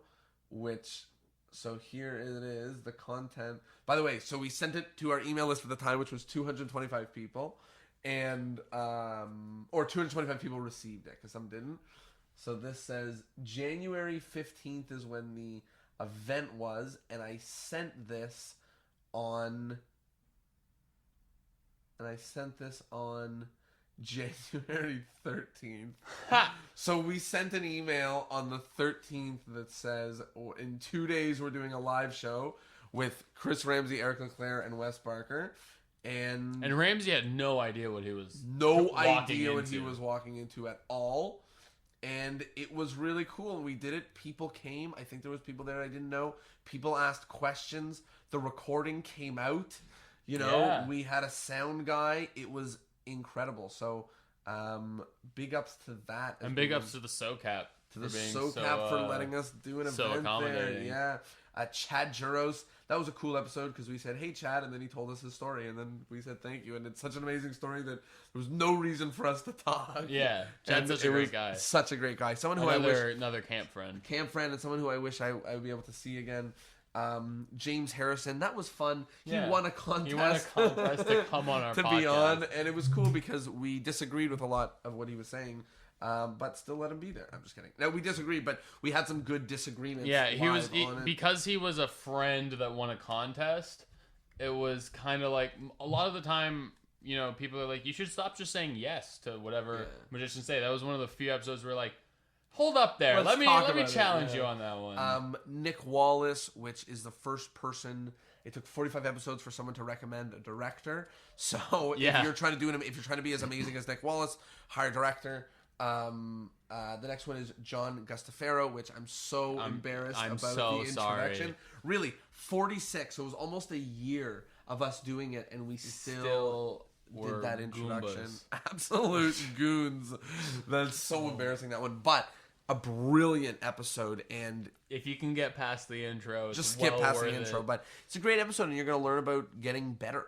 Like it's really about being better, which is a good thing. David Malik, that was potentially still is our #1 episode ever. Yeah. Which is really cool. And what was the best part about that was that he wanted to know when he lost his slot. Yeah, like he would when I check saw in him, every yeah. once in a while. He still does. He still messages me every few months and just like, am I still #1? I just say yes. The Sentimentalist, which now are Penn Oh and my Teller god, we Foolers. recorded at We recorded at Mysterion Mysterion's Dungeon. house, which is horrifying Oh my because he goodness. has like skulls and stuff. Like literal, there's Creatures. we're like, oh, what's that? And he's like, oh, that's a human hand that belonged to a gunslinger in the 1500. You're like, what the what's fuck? that? He's like, some believe Shrunken that's a head. real alien. Yeah. You're like, what the fuck? Yeah. His place is crazy, but it was Like, a great oh, this episode. is an interesting piece of decor. Yeah, it was used in real human sacrifice for voodoo, and I'm like, oh, great. Unbelievable. How do you sleep? Gazzo, which was a really fun episode, and you know, he was one of my favorite, like, he's one of my favorite street Personalities? performers. Yeah, one of the Yeah. best personalities. It was just great to get him on. I like John. Oh yeah, go I ahead. liked being called not a magician on my magic podcast. Oh, he eviscerated us he in tore so us many to ways. Shit. We're like, We asked so him us questions and he magicians, was and like, he's "Well, like, you're we're not a not the same magician." people. Yeah. We are not even close to the same kind of person. Like, That's so funny. I forgot the John Archer episode is outstanding. If you want to edit your act, that's what you need. Just that episode, and you don't need anything else. The Magic in Toronto, which was recorded right where we're sitting right now. I forgot we did that one. Yeah, man. Wait, there's another one that you forgot that we did. The girls? Yeah. I remember the girls. Remember. Okay, with Ben, Rosemary, Women. Chris Mayhew, and Mark Correa. And that we did right here, and we talked about Magic in Toronto, which is just cool to, again, listen to that and listen to what's going on now. That was episode 52, so that was about a year in. March 30th, 2017, which was about a year and a half ago. So you know what's really weird? Do you ever have like those memories that sort of stick with you, but you can't really place them? Yes. There was one just like that where I was thinking about when we were doing our mic testing, because we're all a bunch of idiot magicians, we were saying funny things into the mic, and I remember that, but I totally forgot that we were recording that episode of that podcast where it was Toronto and Magic, and like I just remember Rosemary being there and Mark being there, but I forgot the whole It was an episode, the whole thing, you know. Brian Miller, that was really cool. He's a youth speaker, and he's an amazing magician. And he's someone who followed the podcast. That was one of the first people who was like, "Hey, I follow the podcast." Like, I'm like, "That's amazing." Yeah. So that was really cool. Morgan Pierce, who I'm in the process of convincing him to start his own podcast about. I'll let him tell you about it, but. That episode was outstanding. If you want to learn about money or finance, or you just want to start thinking about that stuff, that's the episode to listen to. And it was just really cool to. That was the first time we heard how much do you charge? What's your budget? Yeah, that's the first time that came into play. That's true. Suzanne. So not only did we meet Suzanne up at Magic Camp, and the episode was amazing, and she gave great advice. Did we record that at camp too? No, we didn't have time. Eh? No. But what was so amazing about that is recently I was out there in Minneapolis, and I got to perform on her Sunday Night Magic show, and it was outstanding. Wow. And you knew about that. I didn't know it was on her show. Right, yeah. So it was her show, and it was great, and she's got such a good community out there. It was great to go from Toronto Magic Company and then go out there and be like, this is very similar, except you're like a mother. You're like the mother. It would be like, instead of Ben and I running things, just a mother. Be like, hi, and just hugging you. And with all of your heart, you're like, this is amazing. Like, you're amazing. So that was really outstanding. It was good to have that relationship with her. Mark Kirsten, who gave us wiki tests for free. Oh, yeah. Whoa, I totally forgot about that. A lot of people have gifted us stuff. James Allen gifted us lecture notes. Ben gifted us stuff to give away. Chris Westfall gifted us stuff to give away. That was the most expensive gift. Someone was like, here, have a copy. You can just have it. And I was like, whoa. Yeah. And it was an amazing episode. And he's now done even bigger and better and cooler stuff. So shout out to him. Spidey, that episode was hilarious. We made fun of him because he said Parasuco jeans a whole bunch of times. With great power. Yeah, I made the intro about Spider-Man just because, And also, if you're going to go listen for that intro, turn your headphones down. Because that Spider-Man intro comes in way That was too back strong. when I still edited it, so I made it too loud. Matt Tessero also recorded what right a here. gem, recorded sitting right here. On this couch. Different couch, but right here. He is absolutely amazing, and someone who, again, listen to the podcast. We've built a great relationship with. He introduced one of my favorite people just to talk to. He's one of the magicians that like you can have a genuine conversation with about life, and he's just like a down to earth dude. It's probably because he's not tied to the magic community the way that everybody else is. He's more in the entertainment community. Yeah, right? exactly. It's a different world. The Real Housewives of Toronto Magicians. Is that sexist? I don't know. I feel like we got them to approve it. I feel like we got them let's to approve it. Let's not ruin ourselves in retrospect. Yeah. That was awesome. Yeah. To be honest, it was partially because we didn't have a guest or anything, but we had joked about the idea before. But then we were like running out of time, and I was like, it was a great perspective to get. And we had joked about it, and it wasn't really a joke. We were like serious about the joke. And a lot of magicians messaged me and said they listened to the episode with their spouse. And that was really cool to me. Unfortunately, I'm sure we sounded like idiots because we were drinking. And I'm sure the video looks horrendous. Yeah. And I think I get red in the face from drinking. Stupid. And I'm like playing with my sock or whatever. But there's a video recording. It's really just Haley that keeps it together the whole time. Because she was drinking water. And I think by the end of the video, she's doing like the side glance, like just looking at people like, okay, is this content you're going to put out? Yeah. Like, Mark Calabrese. That was a fun episode. We interviewed him because I hung out with him quite a bit in New York, and he was a really cool guy to spend some time with. And a great interview. Jeff Hinchliffe, that really felt like we interviewed him right when he came back into Magic, and now he's like back. He's working at the Den again, and One of my all-time I see favorite him people quite a bit. in general. Totally the same. What a doll, big heart. Honestly, talking about By the way, we're only half done doing. Yeah, this. I know. I do have other this things. is nice. Whatever. We'll finish it and then we'll close up. Yeah. Whatever. It'll be a 2.5-hour episode. Listen to it in bits and pieces. Yeah. It's his last one. Thank you. But yeah, Jeff not only is a great magician, awesome dude to hang around, but as I was talking about earlier, magic really shaped me as I was developing, and he was one of my biggest influences, not only in terms of the magic I want to do, but in terms of who I was as a person, because I was there almost every day just hanging out at the shop, and he was there and played a big role. Yeah. Ryan Edwards, that was really cool to record. Apparently he recorded to fool us, and then it was one of the ones that didn't air, which sucks. That's too bad. It sucks so bad. Yeah. I would love to have seen it. Michael Feldman, that was a really cool episode, and that was a guy that I spent a bit of time hanging out with, and a real smart guy, and just another person who is also now started to produce some of his own shows. I think he's doing San Francisco Magic or San Diego Magic. I'm butchering one of it, but he's producing shows featuring magicians, and it's really incredible. I know that part of it has to do with him talking to Ben about what's going on with the Toronto Magic Company. Yeah. Jason Dean, another huge influence on me from camp. He was just a really cool guy. Like, I just wanted to be him. Yeah. I played drums and did magic. He's now a professional drummer. And does magic. And he's somebody who made it cool to do magic on the side or just for fun for people sometimes. And that's really dope. He was my card class instructor. Me too. He taught me amazing magic. Yeah.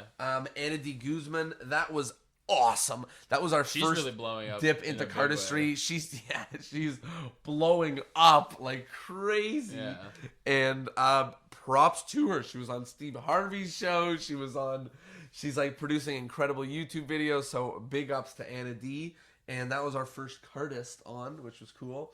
Glenn West. This is the last time I'll say this, but he started that Project 365, which it's now been over a year because that has started and ended. Yeah. So big ups to Glenn for completing it, doing it, and bringing himself probably 6,000 Instagram followers in a year.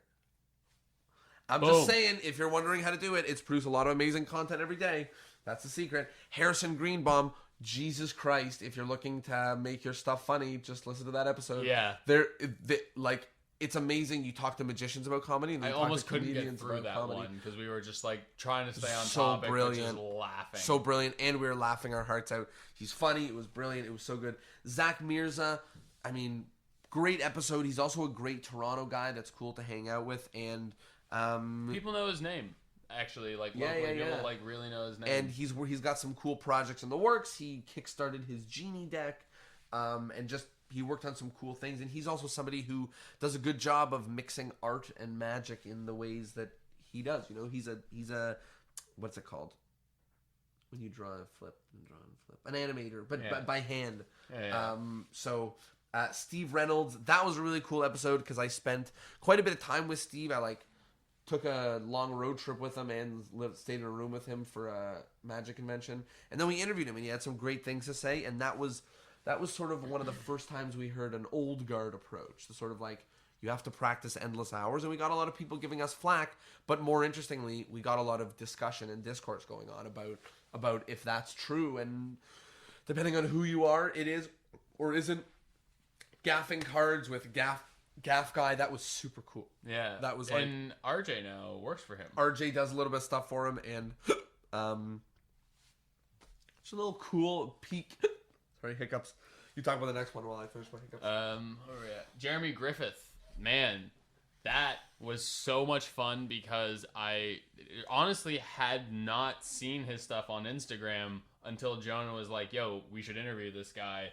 And now he's my favorite stuff on Instagram. I generally don't watch that much magic or cardistry anymore, but whenever I see one of his videos come up, I'm like, this is going to be gorgeous. And he's super, super, super talented.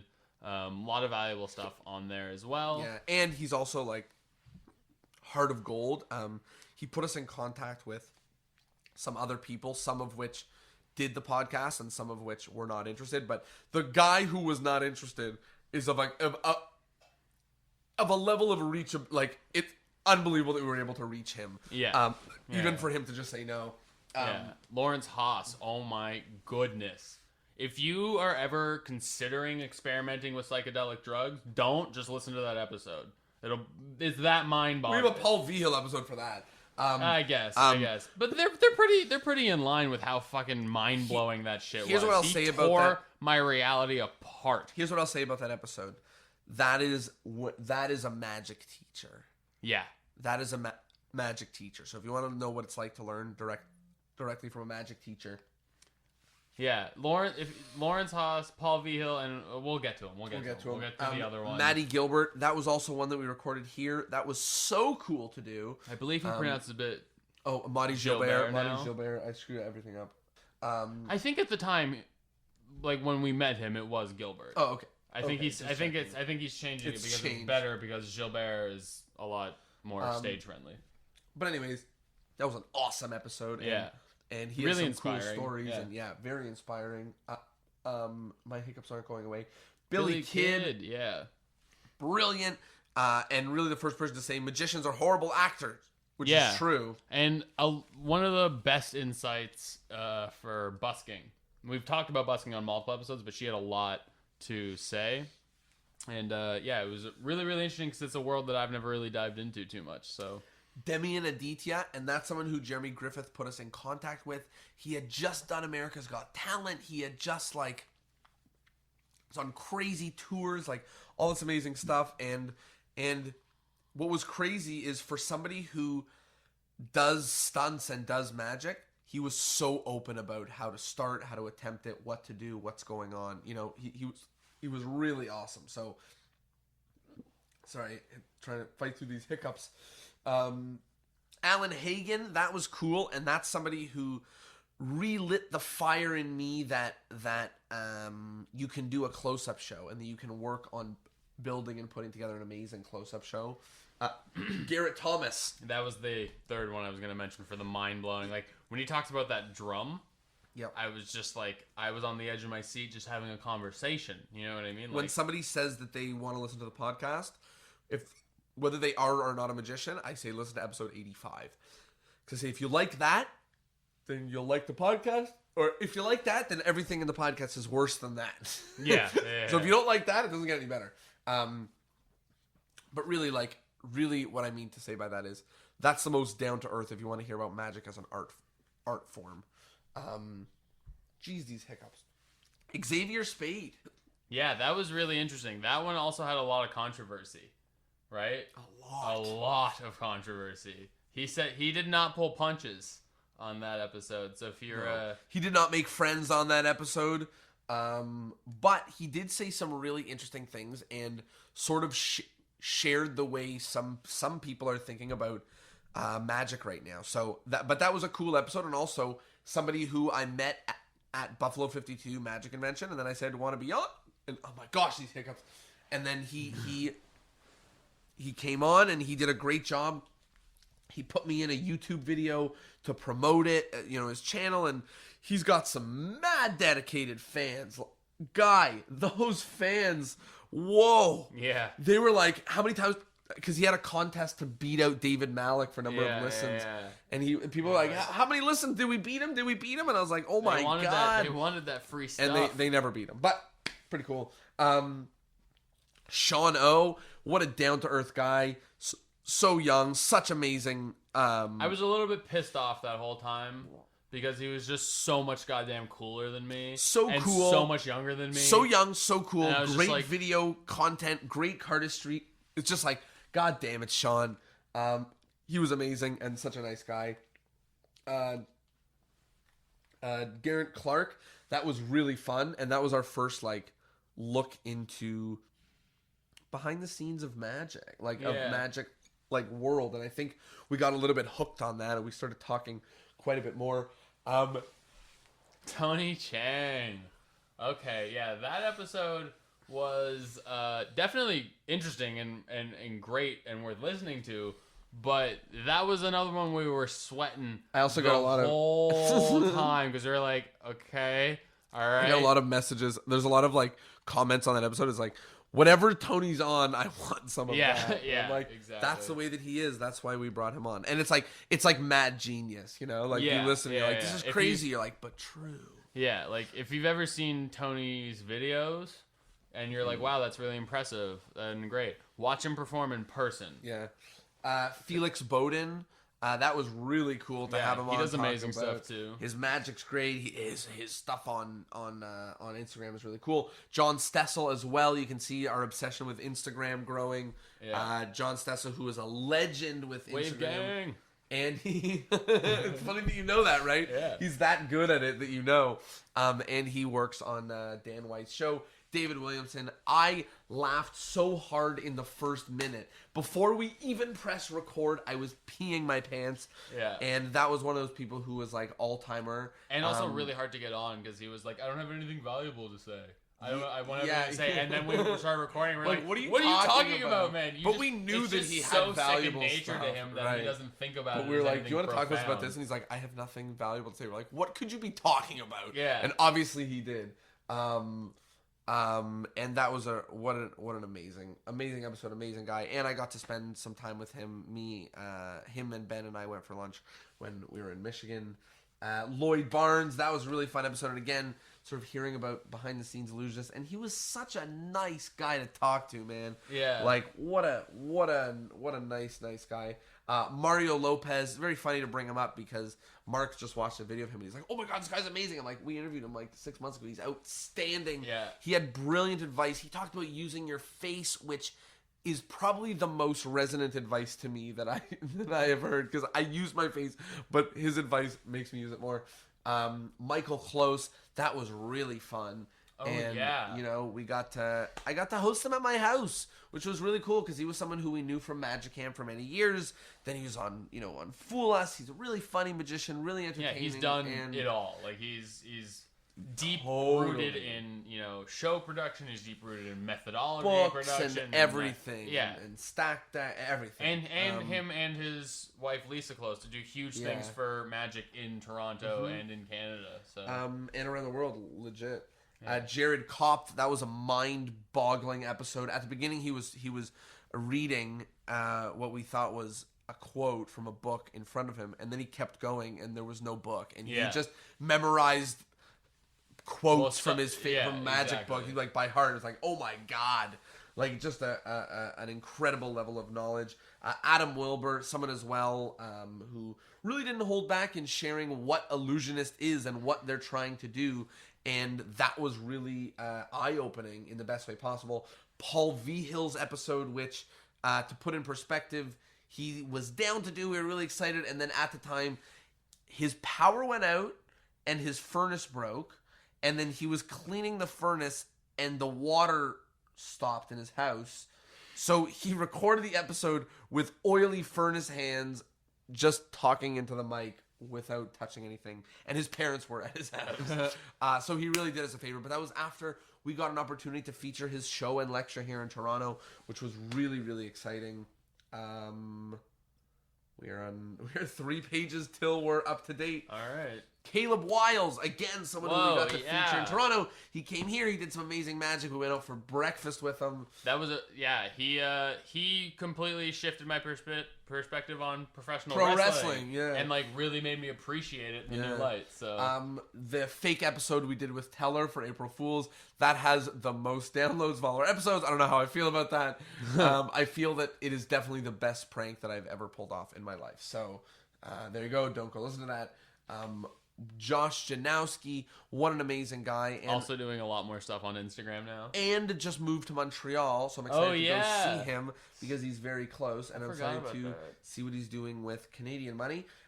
Dennis Bear, that was a great episode. So sorry. What a genius, and we are so embarrassed because I knew what his resource is, the most amazing resource ever, the Conjuring Archive.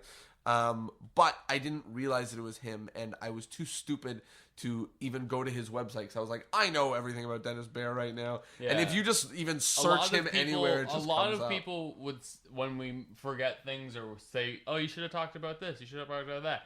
Magicians were coming up to me and going, "You're fucking stupid." Yeah, I was hitting like the head. they were like I was bashing hit. it in our faces. I was hitting the head for that one, so Yeah. that was embarrassing. But I think that I've already put it up now as a resource on Discourse and Magic, or if not, then I will shortly because I want other people to find it and use it. And I don't think we gave it the light and the time that it deserves. But an amazing resource. Johnny Thompson, that was a really special episode. Yeah, and it was. I think I've got it.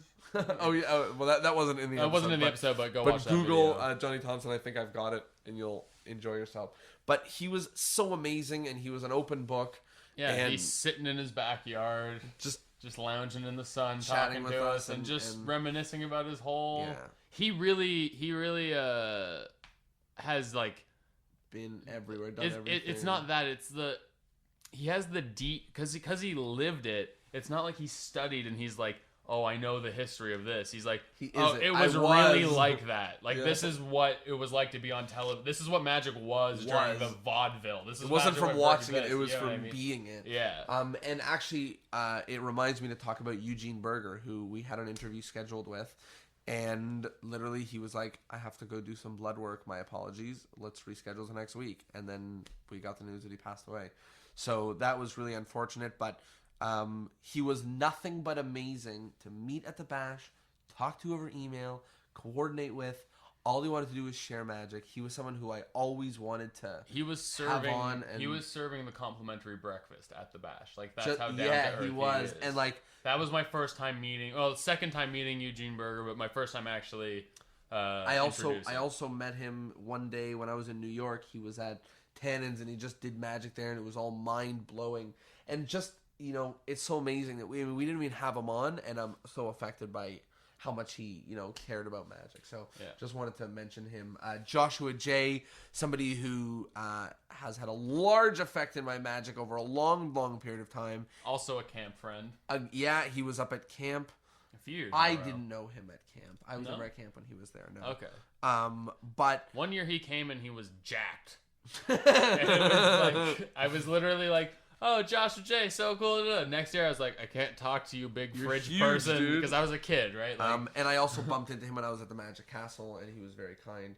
The Evisons, who came over here, did live stuff for us. Gave us treats. Then we got to feature them on an Art of Magic show. That was such a pleasure. Those two are nothing but, like, the best, and they're also so damn professional in everything that it's like I hope one day to be an Evison. Ryan Plunkett, that was a great episode, really fun, a lot of info, very valuable for me in terms of TMC and launching a show. And then later I was able to spend some time with him when I was in Chicago. I crashed at his place, so shout out to him. And just absolutely nice. Sorry, people are asking where I am because we're just doing this. Yeah, no, we're did not expect this to take as long as it has been, but I'm leaving. It's my goodbye. You got to scroll to the bottom so I can keep it going. Okay, the next. Oh, is Rob Zabrecki. Oh man, incredible episode, incredible guy. Was really honest and like really happy to share. He was also very modest, and when I was in LA, he was the best thing I saw at the Magic Castle by far. He was so amazing. Not that anyone else wasn't amazing, but he was really great. He really stands out. Yeah.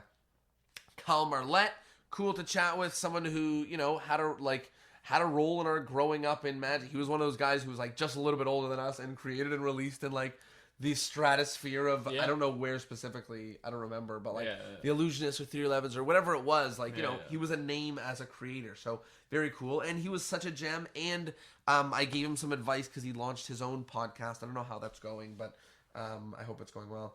The Toronto Magic Company, that was fun to be able to go in and talk about that. And immediately after we talked about that, Ben and I scripted out how to introduce and explain what the Toronto Magic Company is. So this was the catalyst for us being like, We should probably learn learn how to What explain it we're and not doing, ramble on yeah. forever. Jason England, that's somebody who it was like we can never stop. I can never end the podcast until Jason England's on. There's a few other people that are on that list, but he was really one of them. And he was the only one on my list. That's why I'm gone. open book, real gem, super special. Nobody. Jason Ladani, that was recent. He was really great, and his episode was one that was like, this is why we started the whole thing, to talk about these details.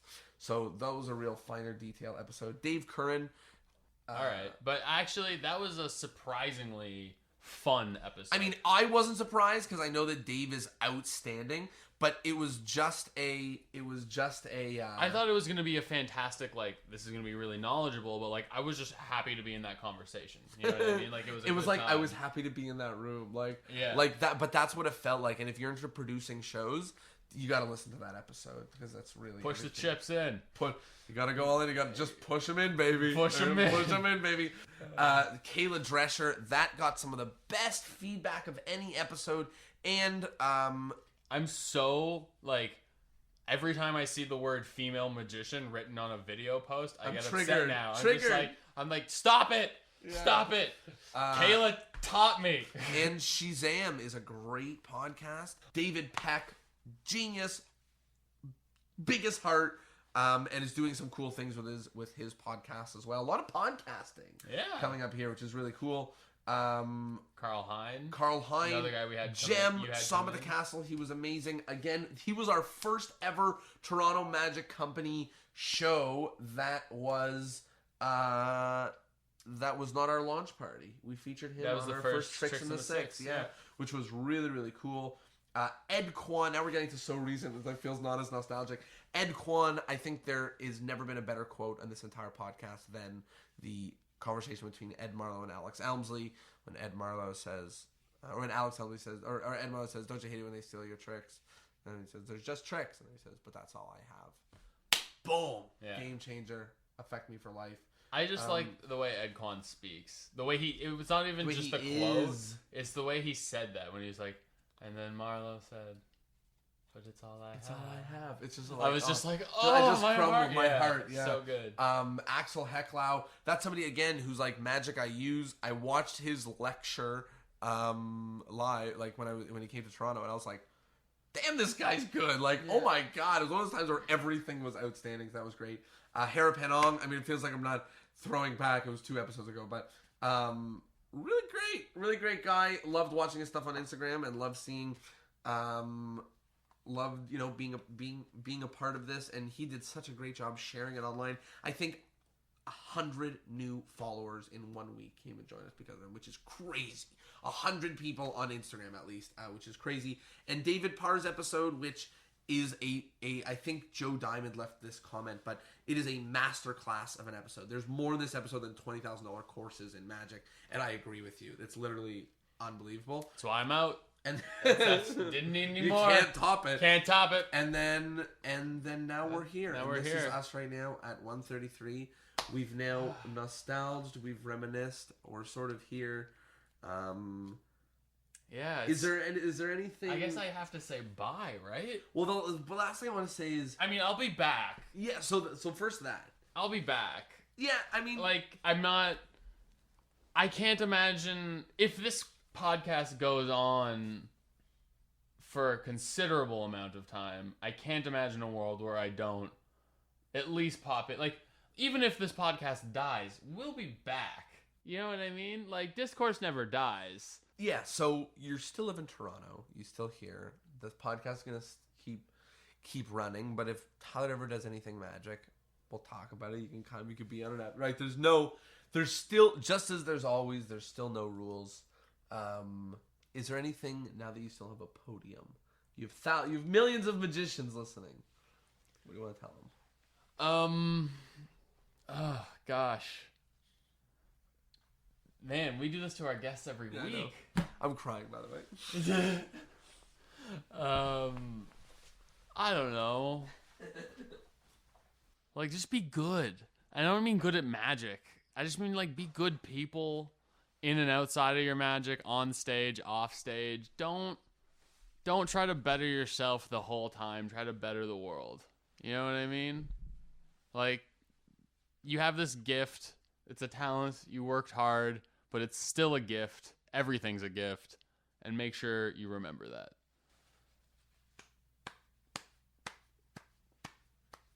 I guess you can't clap for yourself, but No, it's a little weird. well, there you go. I guess this is goodbye. Hug it out. I'm Hug it crying. out. I'm like, sign off. I guess thank you so much for having me, having us. Jonah will see you next week. And do me a favor. Go. I can't. It sounds like I'm like. I can't. I have to cut that out. I'll leave say, this. No, but I'll just say what I'm not like. Yeah, when you're not. like. You better say it soon, because I'm gonna cry, and then nobody can finish this episode. And that's another thing. Actually, yeah, that's something I want to say a big thank you to is and apologize for. There's a lot of people that I did build relationships with who are fans of the podcast. Specifically, another Tyler who reached out to me on Instagram pretty recently because he's off Facebook. We used to chat on Facebook, and I didn't respond, and I feel really terrible.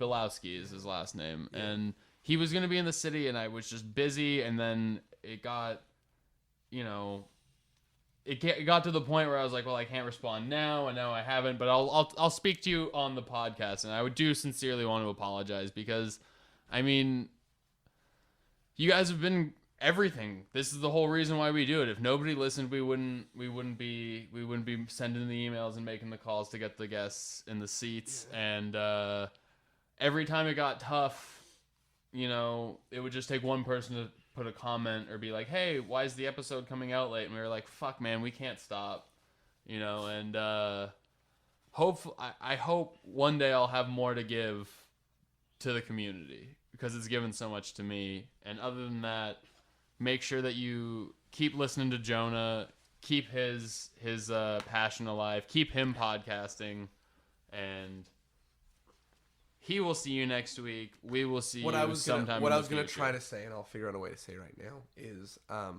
if you are in some way affected by Tyler, send him a message and keep up to date with him, even though he won't be with the podcast. I'm keep recording. I'll keep crying. Oh my God. I'll see you guys next week. Take care. My God. Bunch of babies.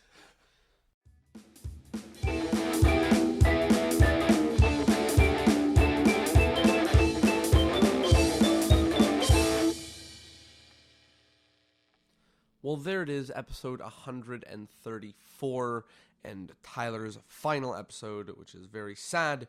And now that I have composed myself once again, I'd like to say again what I was trying to say at the very end of the episode, which is if at some point Tyler has done something or said something that has impacted you in any way, please send him a message or an email. Send it to, the email address would be tylersolwilliams@gmail.com. So tylersolwilliams@gmail.com.